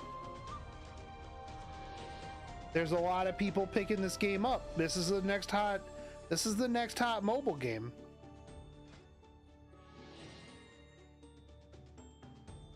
Okay, we're on forging again.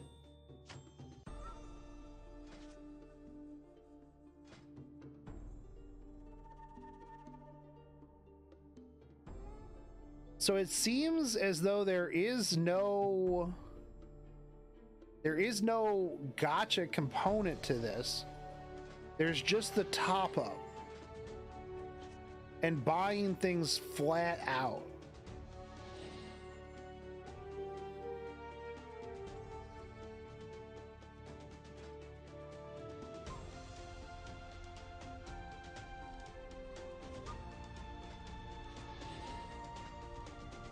Daily must-dos.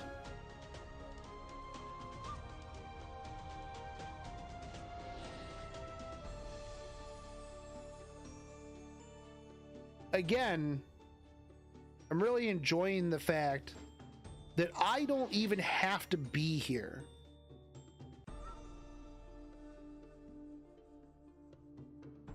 Okay, hold on. We've got some stuff now. Okay, here's our daily tasks. Okay. Ah, yes. Our dailies. Recommended autoplay. Daily chain quest.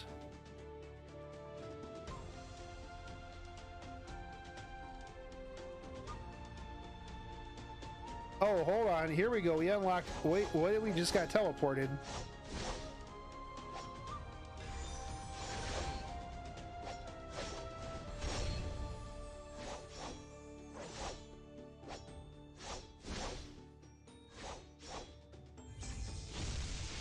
All of a sudden, upon hitting 70, we got a lot of new stuff on the screen.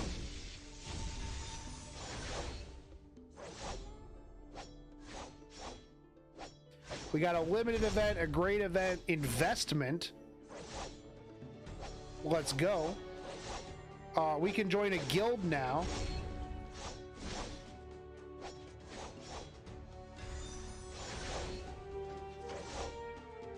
All right, cool. We joined a guild.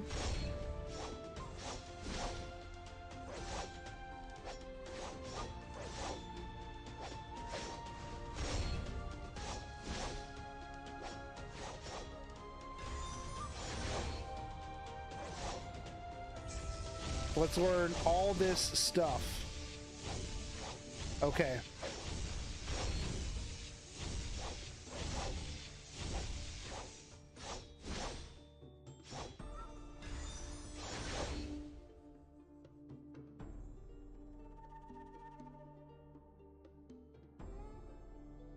All right, hold on. Let me check what some of this stuff is. Wish list. Tap to select a wish. This. No eligible wishes. Okay. So I don't have any wishes. I don't know why this is circling then. Okay, invest. Consume bonus, super rebate, supreme investment. One-time investment foe. One-time investment foe. 100 times benefit. No worry of money on your road of level. Fantastic. Very solid. I understand. This screen does not go back down until you click on something other than the one that you were on. So you pay 2,000 diamonds, and then as you level, you unlock these. Your bound diamonds. Okay. Welfare Hall. We got it. Great event.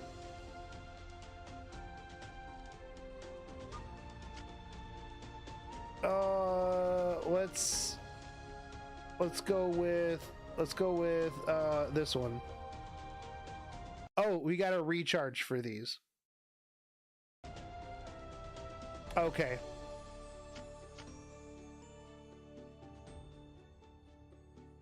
Oh, if we wanted to do these, we have to recharge. Okay, cool. Hey, we get this for free. There we go. Let's get it, boys. We got that for free. Epic exchange. Okay. Okay, limited event. All right, we got all this free stuff. Oh, but we could get more free stuff if we recharged.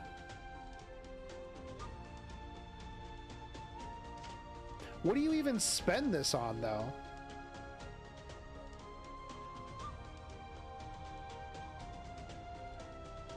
Like, I don't understand, like, what it is that you're spending all of these diamonds and stuff on.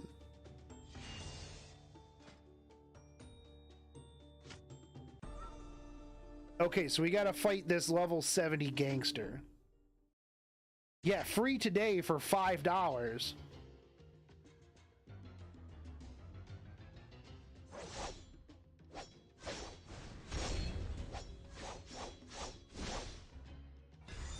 It's cool. We're in here, world bossing with a small celebrity. I can't tell how many health bars this thing has, because the all server packet is over top of the bar. Probably gives you more stuff to buy once you start buying stuff. Yeah, most likely. I gotta, yeah. Hell yeah. I'm gonna be friends with Skills.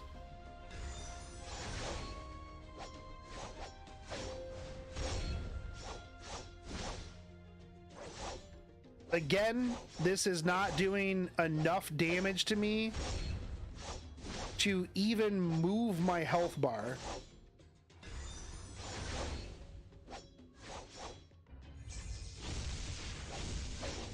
None. Level 70 gangster, did you see that right? Yes. This is a level 70 gangster.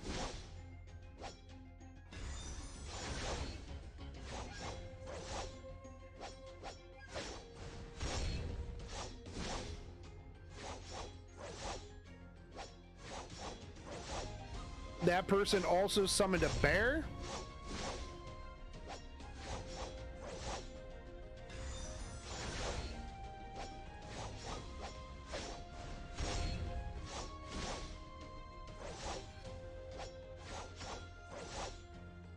Let's boost our weapon.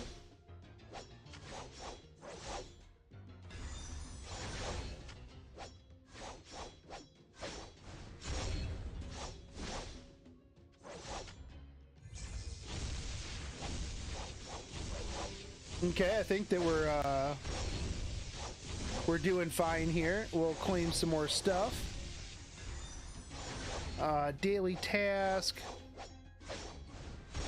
We've got more daily tasks that we got to do, but we've almost got this gangster down.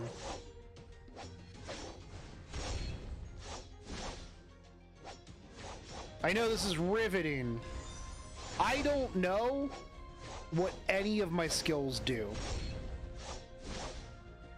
And I don't think it matters. Because I don't think that at any point you really have to manually do anything in this game.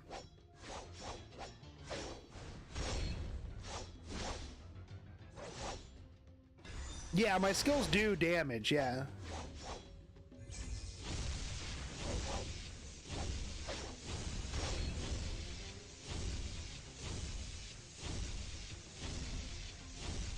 Do I need to do anything over here now? This chick is just still attacking nothing.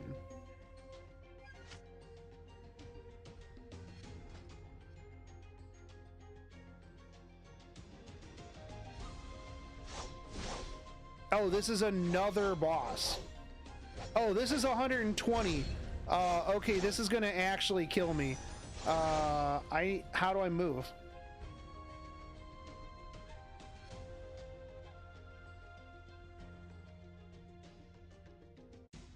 Okay, so if you just auto there, it's gonna kill you.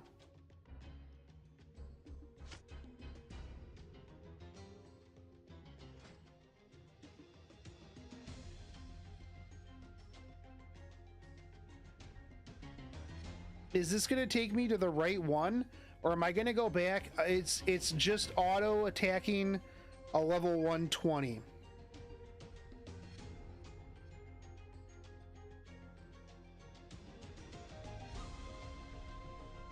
Just go up here and fight this one.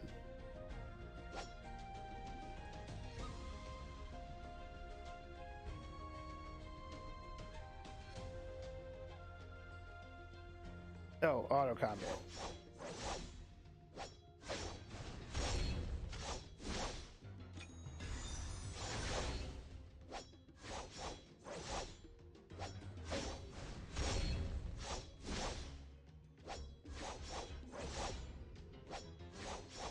This is actually dying faster than the level 70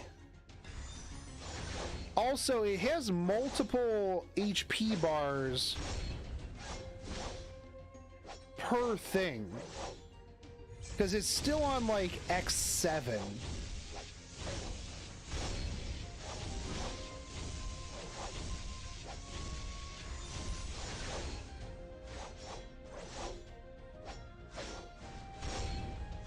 Also, it keeps telling me that I have upgraded stuff on my screen, but I don't understand what it is.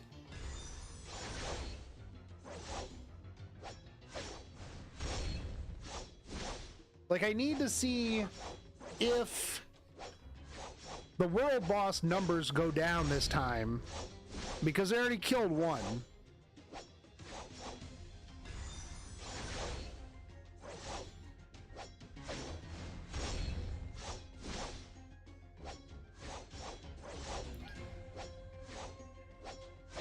The only thing we have left to open up is Marriage and Celestials. And I know I don't really care about Celestials.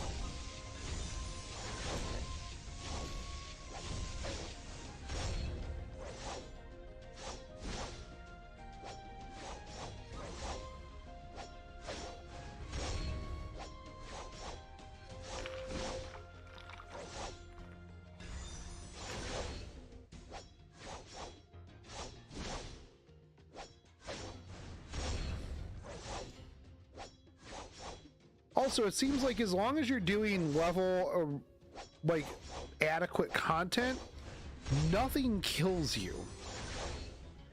Nothing can do enough damage, but when you run into like a 120, then you take some damage.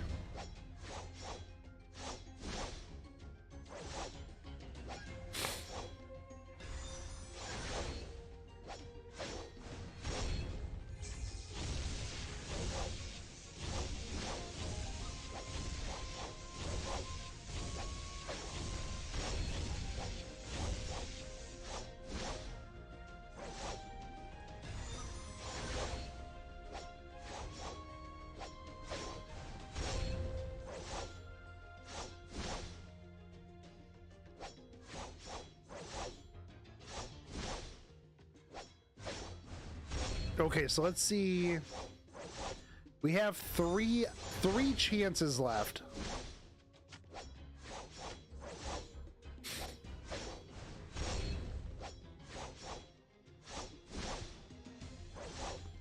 But I don't even have level 80 gangster as an option.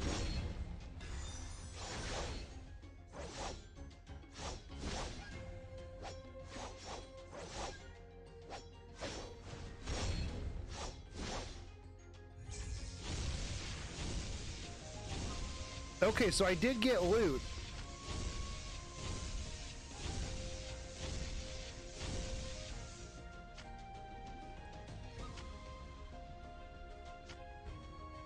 But it didn't reduce the amount of times that I can kill this guy.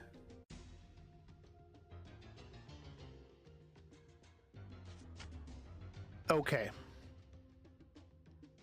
You have to do daily chain quests 20 times. That's a lot of times.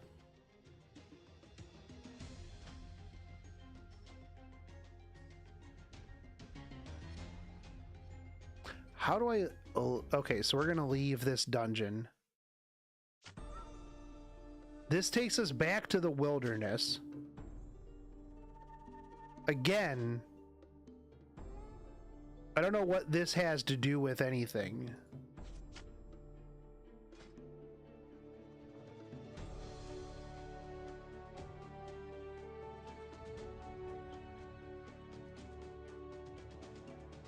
Why are we running so far?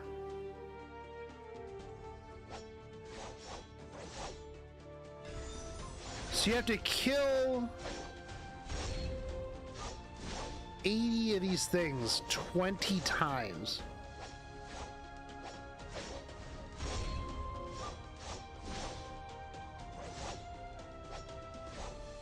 There's no way that this doesn't take you all day.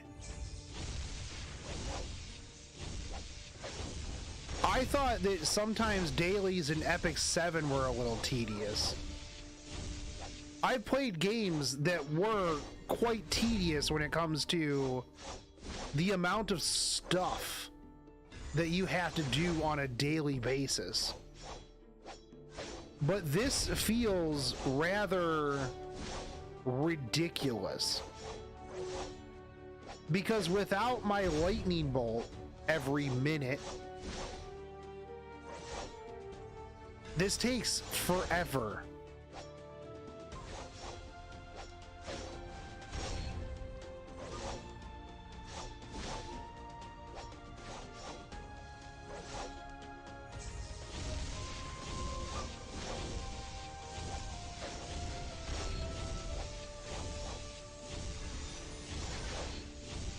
Cool post to prove your extraordinary strength.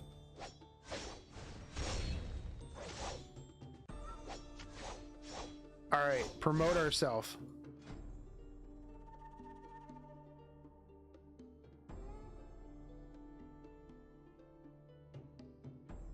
Oh, I've got to go to Stormwind and make a cool post. Okay, let's go.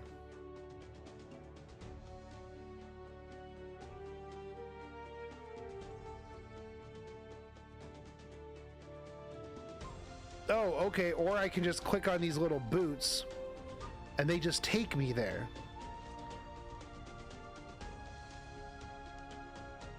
Got it. Now I will go collect equipment. Okay. That wasn't a cool post. Oh, okay. I have to wait until this point.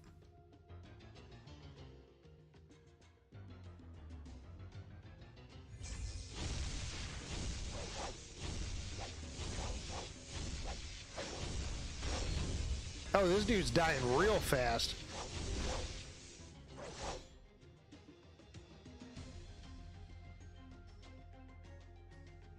Oh, all right. I have to be the one that attacks it, I guess. Makes sense. We're going to the Snowlands. I thought we were going to Shadowlands.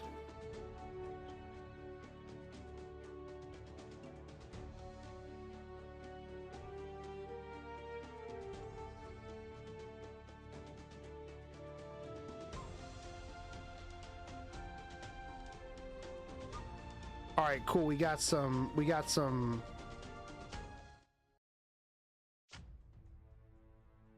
Hold on, take me back. There was a treasure chest there.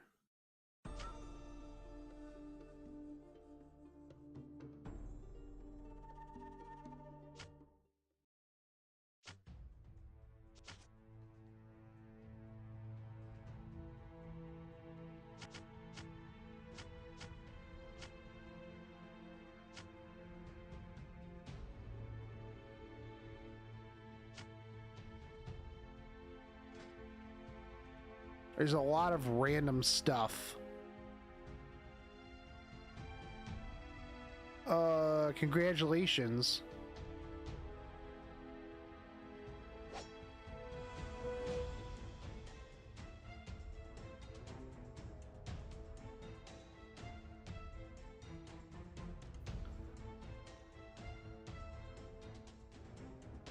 All right, sweet.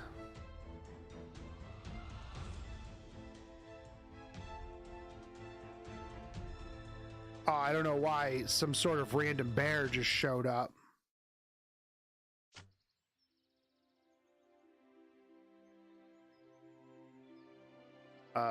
Where am I even going? Like all the way back to the beginning?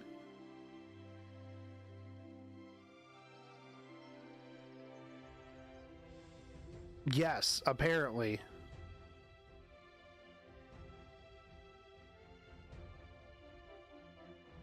Oh, I'm trying to find treasures.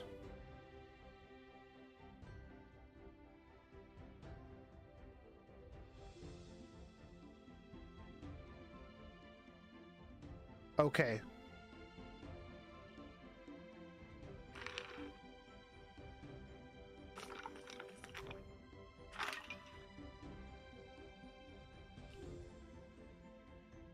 Oh, I think this weird bear thing that keeps yelling on my back is what's helping me find these treasures.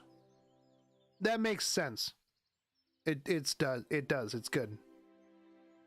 Good stuff.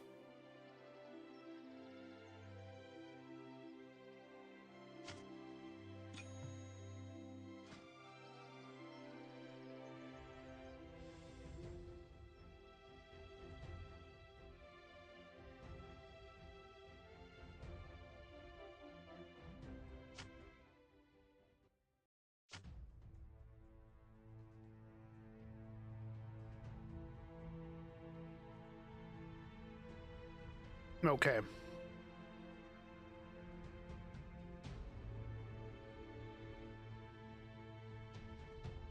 Power race. It's 75, by the way.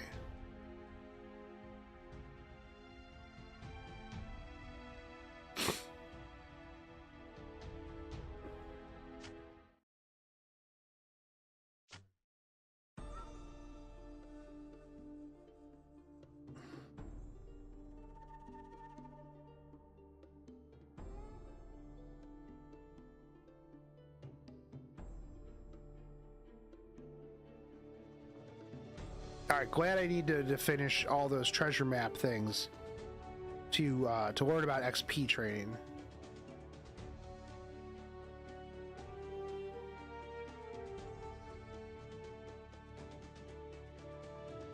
This thing just sends to they just seem to send us off into like random stuff all the time.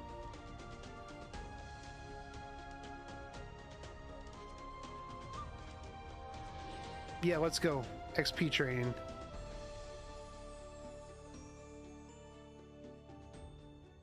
Yes, we've got the application form. It's right here. I filled it out. Okay, I'll take it to this guy.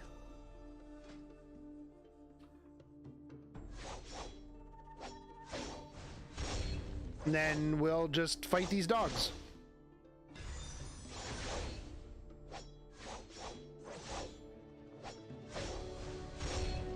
Good stuff.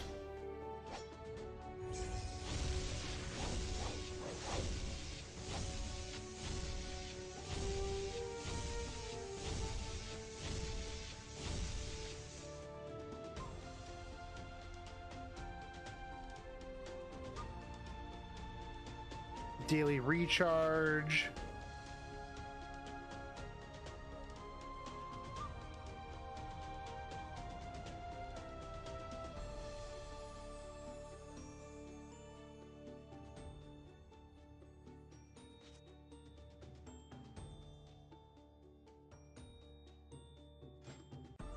Okay.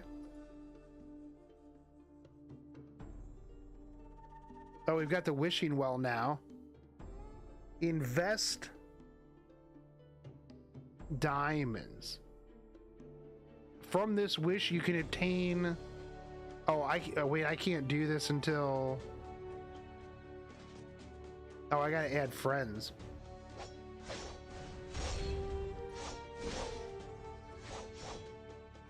Why am I fighting this bandit?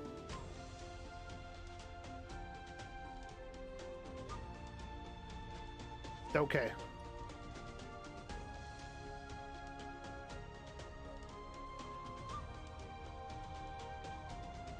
I still don't know why I've got this bear either. And we're back up here.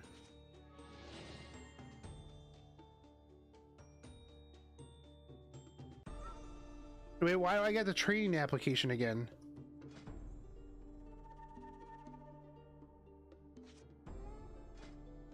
Alright, we gotta fight these guys again.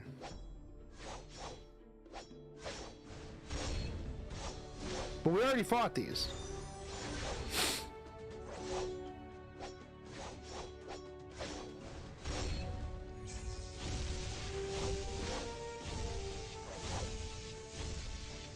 Autoplay offline, it's 78.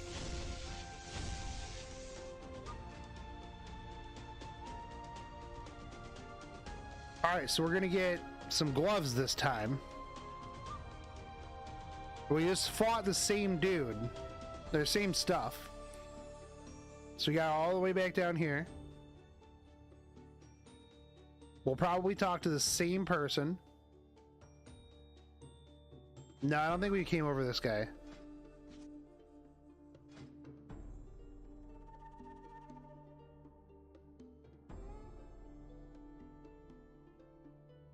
Maybe?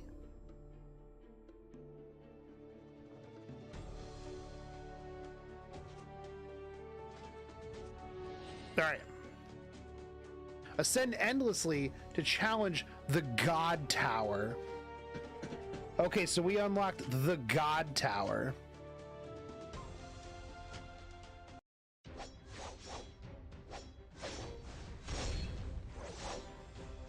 Okay.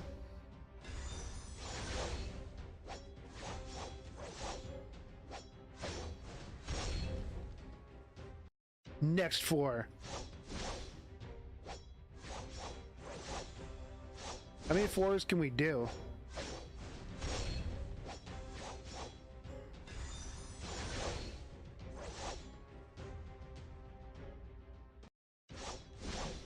All right, we can't boost this anymore.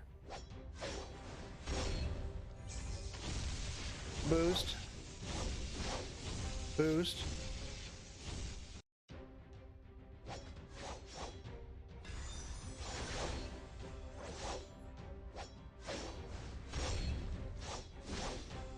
Okay, this is easy so far.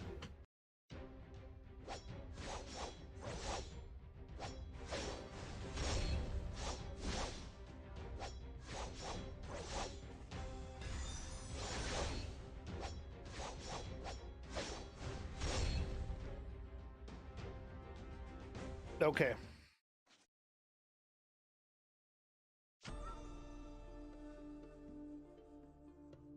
It gives you more HP, stuff like that. Okay.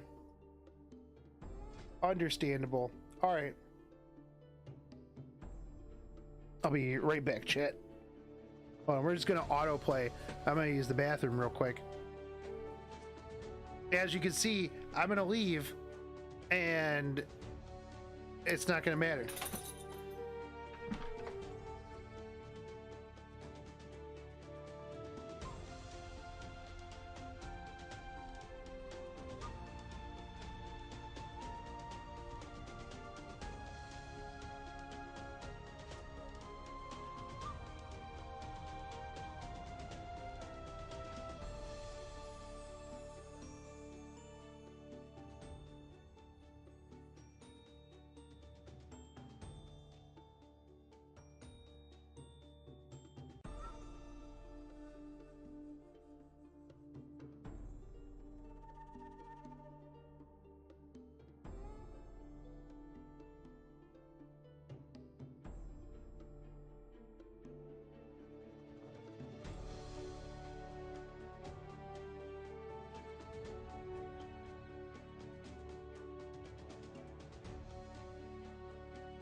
This game made me a liar because the moment that I left, it required me to click on something. Well, at some point when I left, it required me to click on something.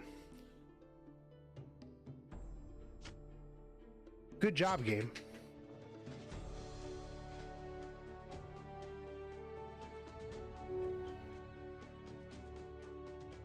Good job.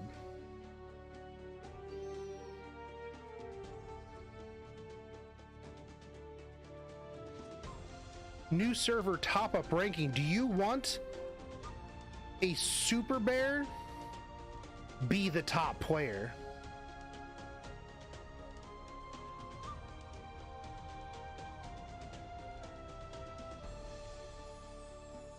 If I purchased 1,560 diamonds, I could be the top player and get this fancy bear.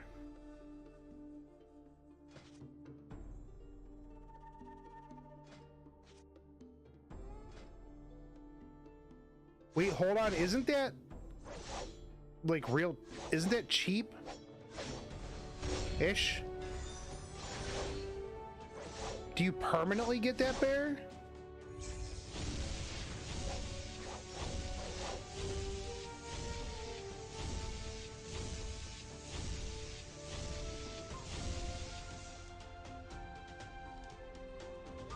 How much is that? 15. Dude, that's less. That's $50. If $50 and you could be the #1 topped up character in the game currently, and there's no #3, that means for this event they have only sold to 2 people. 2 people have bought top-ups.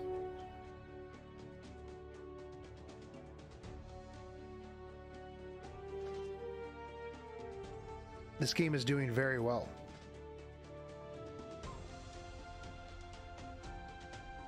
Splendid.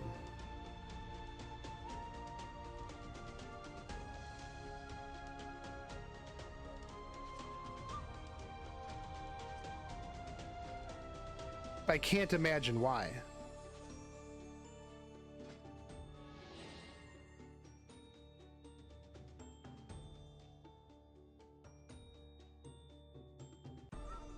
Okay, we're gonna check our bag. Gears. Quick recycle.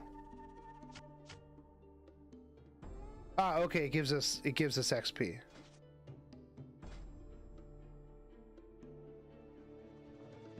Okay. Well, I have played this game for over an hour now.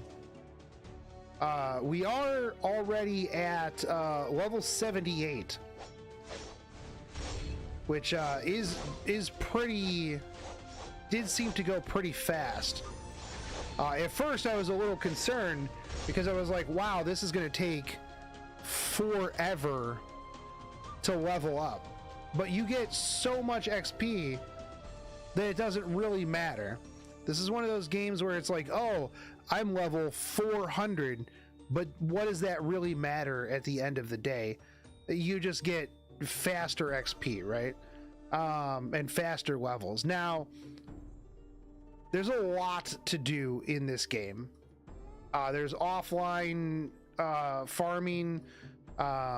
There's auto farming. You literally don't really have to touch the game much until you do, which was, you know, when I walked away. Now, interesting thing here is that I am stuck on the main story quest. I have to be level 80 in order to progress this. But with the sheer number of daily quests that I have to complete, that doesn't seem like an unreasonable thing to get done, right? Because I'm literally only on 4 out of 20 of my daily chain quests. You have to do monster dungeons, you have to do scenario dungeons, guild quests, world boss, escort caravan, gear boosting, recommended autoplay. You've got a lot of stuff that you have to do in this game. It seems like the treadmill is really rough, but again, you can do a lot of stuff offline or literally just put this in an emulator in the background. For the most part, I have no idea what's going on in the story. Doesn't matter. The game doesn't give you enough time to actually read half of it, and what you can read is very poorly written.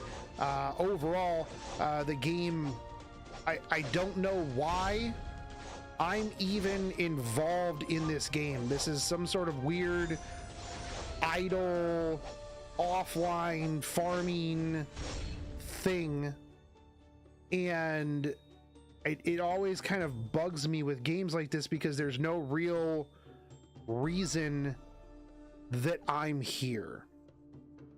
I don't even know where my character is going right now. Oh, I think I'm going to defeat some Snowland scarecrows. But if I just put this in an emulator in another window and just clicked autoplay, it would do all of this by itself. I'm the least important thing in the equation that is this game, other than the handful of times that I've had to click on something that was a new feature that just happened to come up. And even then, after I clicked the initial one, it would just auto push me through. Now, there are a ton of things that are swirling all over the place. I keep having a thing for this. Oh, stay on long enough, and then you can get a wish. I have to stay on for 4 hours now in order to get a wish. This game makes you want to stay on the game. There's a lot of just things, stuff, different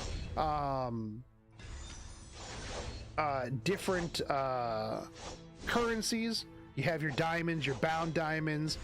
There is a lot of different stuff here in order to keep you in the game. But at the same time, you don't have to do anything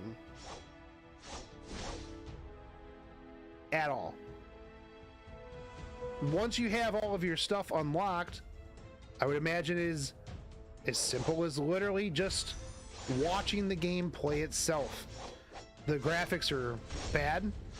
The combat itself looks pretty bad. It doesn't seem to really matter at all unless you go up against something that is exponentially higher than your own level.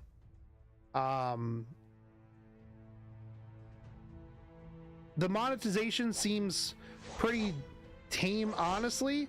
Like, I don't like VIP systems, and I'm really not a big fan of trumpets, but it doesn't shove it in your face that much. Now, granted, yeah, all of these little things are swirling, right? They don't use a good amount of real estate for their screen. There's just stuff everywhere, which does bug me a little bit. But it's not like, oh, if you don't pay us this much money, then you don't get this thing. Like, you can't progress. We've only really had one pop-up that was like, hey, you want to give us $1. Now, I don't know how much all of that stuff normally costs, so it does bug me a little bit that I don't know that I'm saving 5 bazillion% if I were to buy it from that right there. But this game is pretty terrible. The simple fact that the top-up only has 2 people on it, and the top person spent maybe $50, just kind of goes to show how few people are probably on this game. If I go to friends, let's see, I think these are the only people that I have. Oh, these are both my friends. Add friend. This is the only person that I have available to even add as a friend.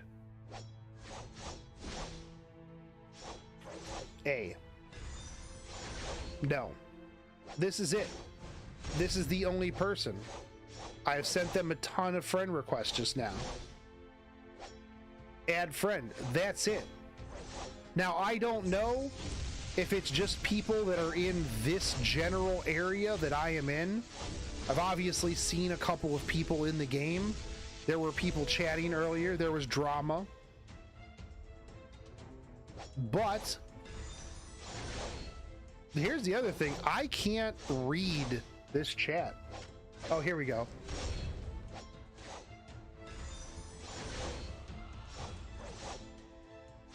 Yeah, there is not a lot going on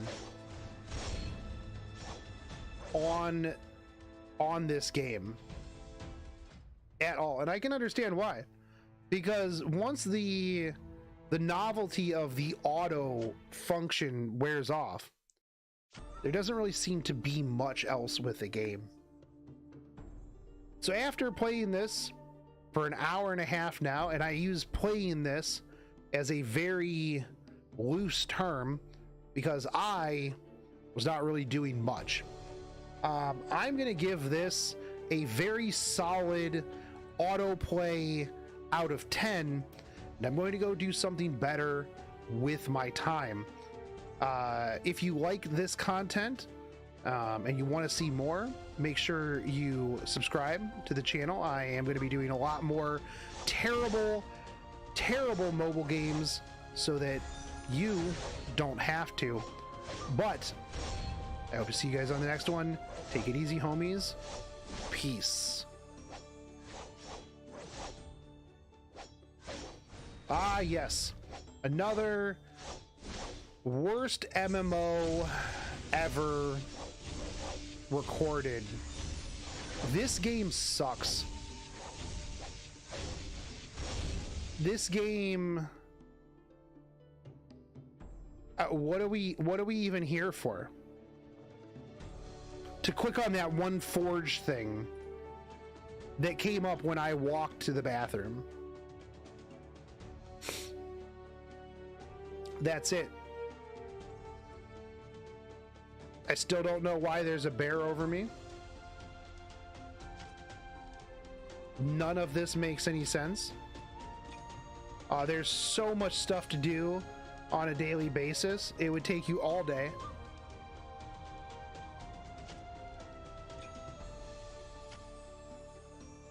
Oh, let's go Lucky Roulette.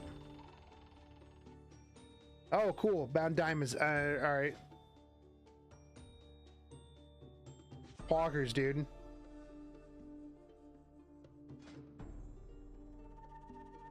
But it's midnight, my dudes. So I'm going to get out of here. Thanks for watching this shitty game. What do we got next? What's the next game that we've got? Ragnarok Origins. That's right. I'm pretty sure that game, the hardest part they said was getting into the game itself. So we're going to probably play some more shitty mobile games tomorrow. We'll have Ragnarok Origins and then Bistro Heroes. Bistro Heroes. I'm actually looking forward to that one. I hope it is about a bistro. And then whatever Coco Gamer is. And Job Mania Eternal Dungeon. So we'll be playing some more shit mobile games tomorrow. I don't know what I'm going to start. If you guys haven't joined the Discord or subscribed or notifications, I don't know why you haven't. Why you haven't? Is this Awakened Chaos Era as Legacy of Destiny? A Legacy of Destiny. It was really bad, dude. It was real bad. But I'll probably be on tomorrow afternoon. Stream a bunch. Today I streamed like, I don't know, 12 hours. We're going to be streaming more. I'm feeling better, so we're going to be streaming more. But that's it for me, guys. I'm going to probably go to bed because I'm a little sleepy. But it was especially boring after watching that game play itself.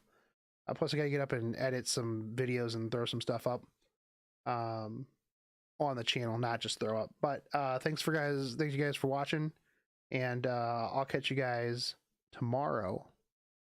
Take it easy, homies. Peace out.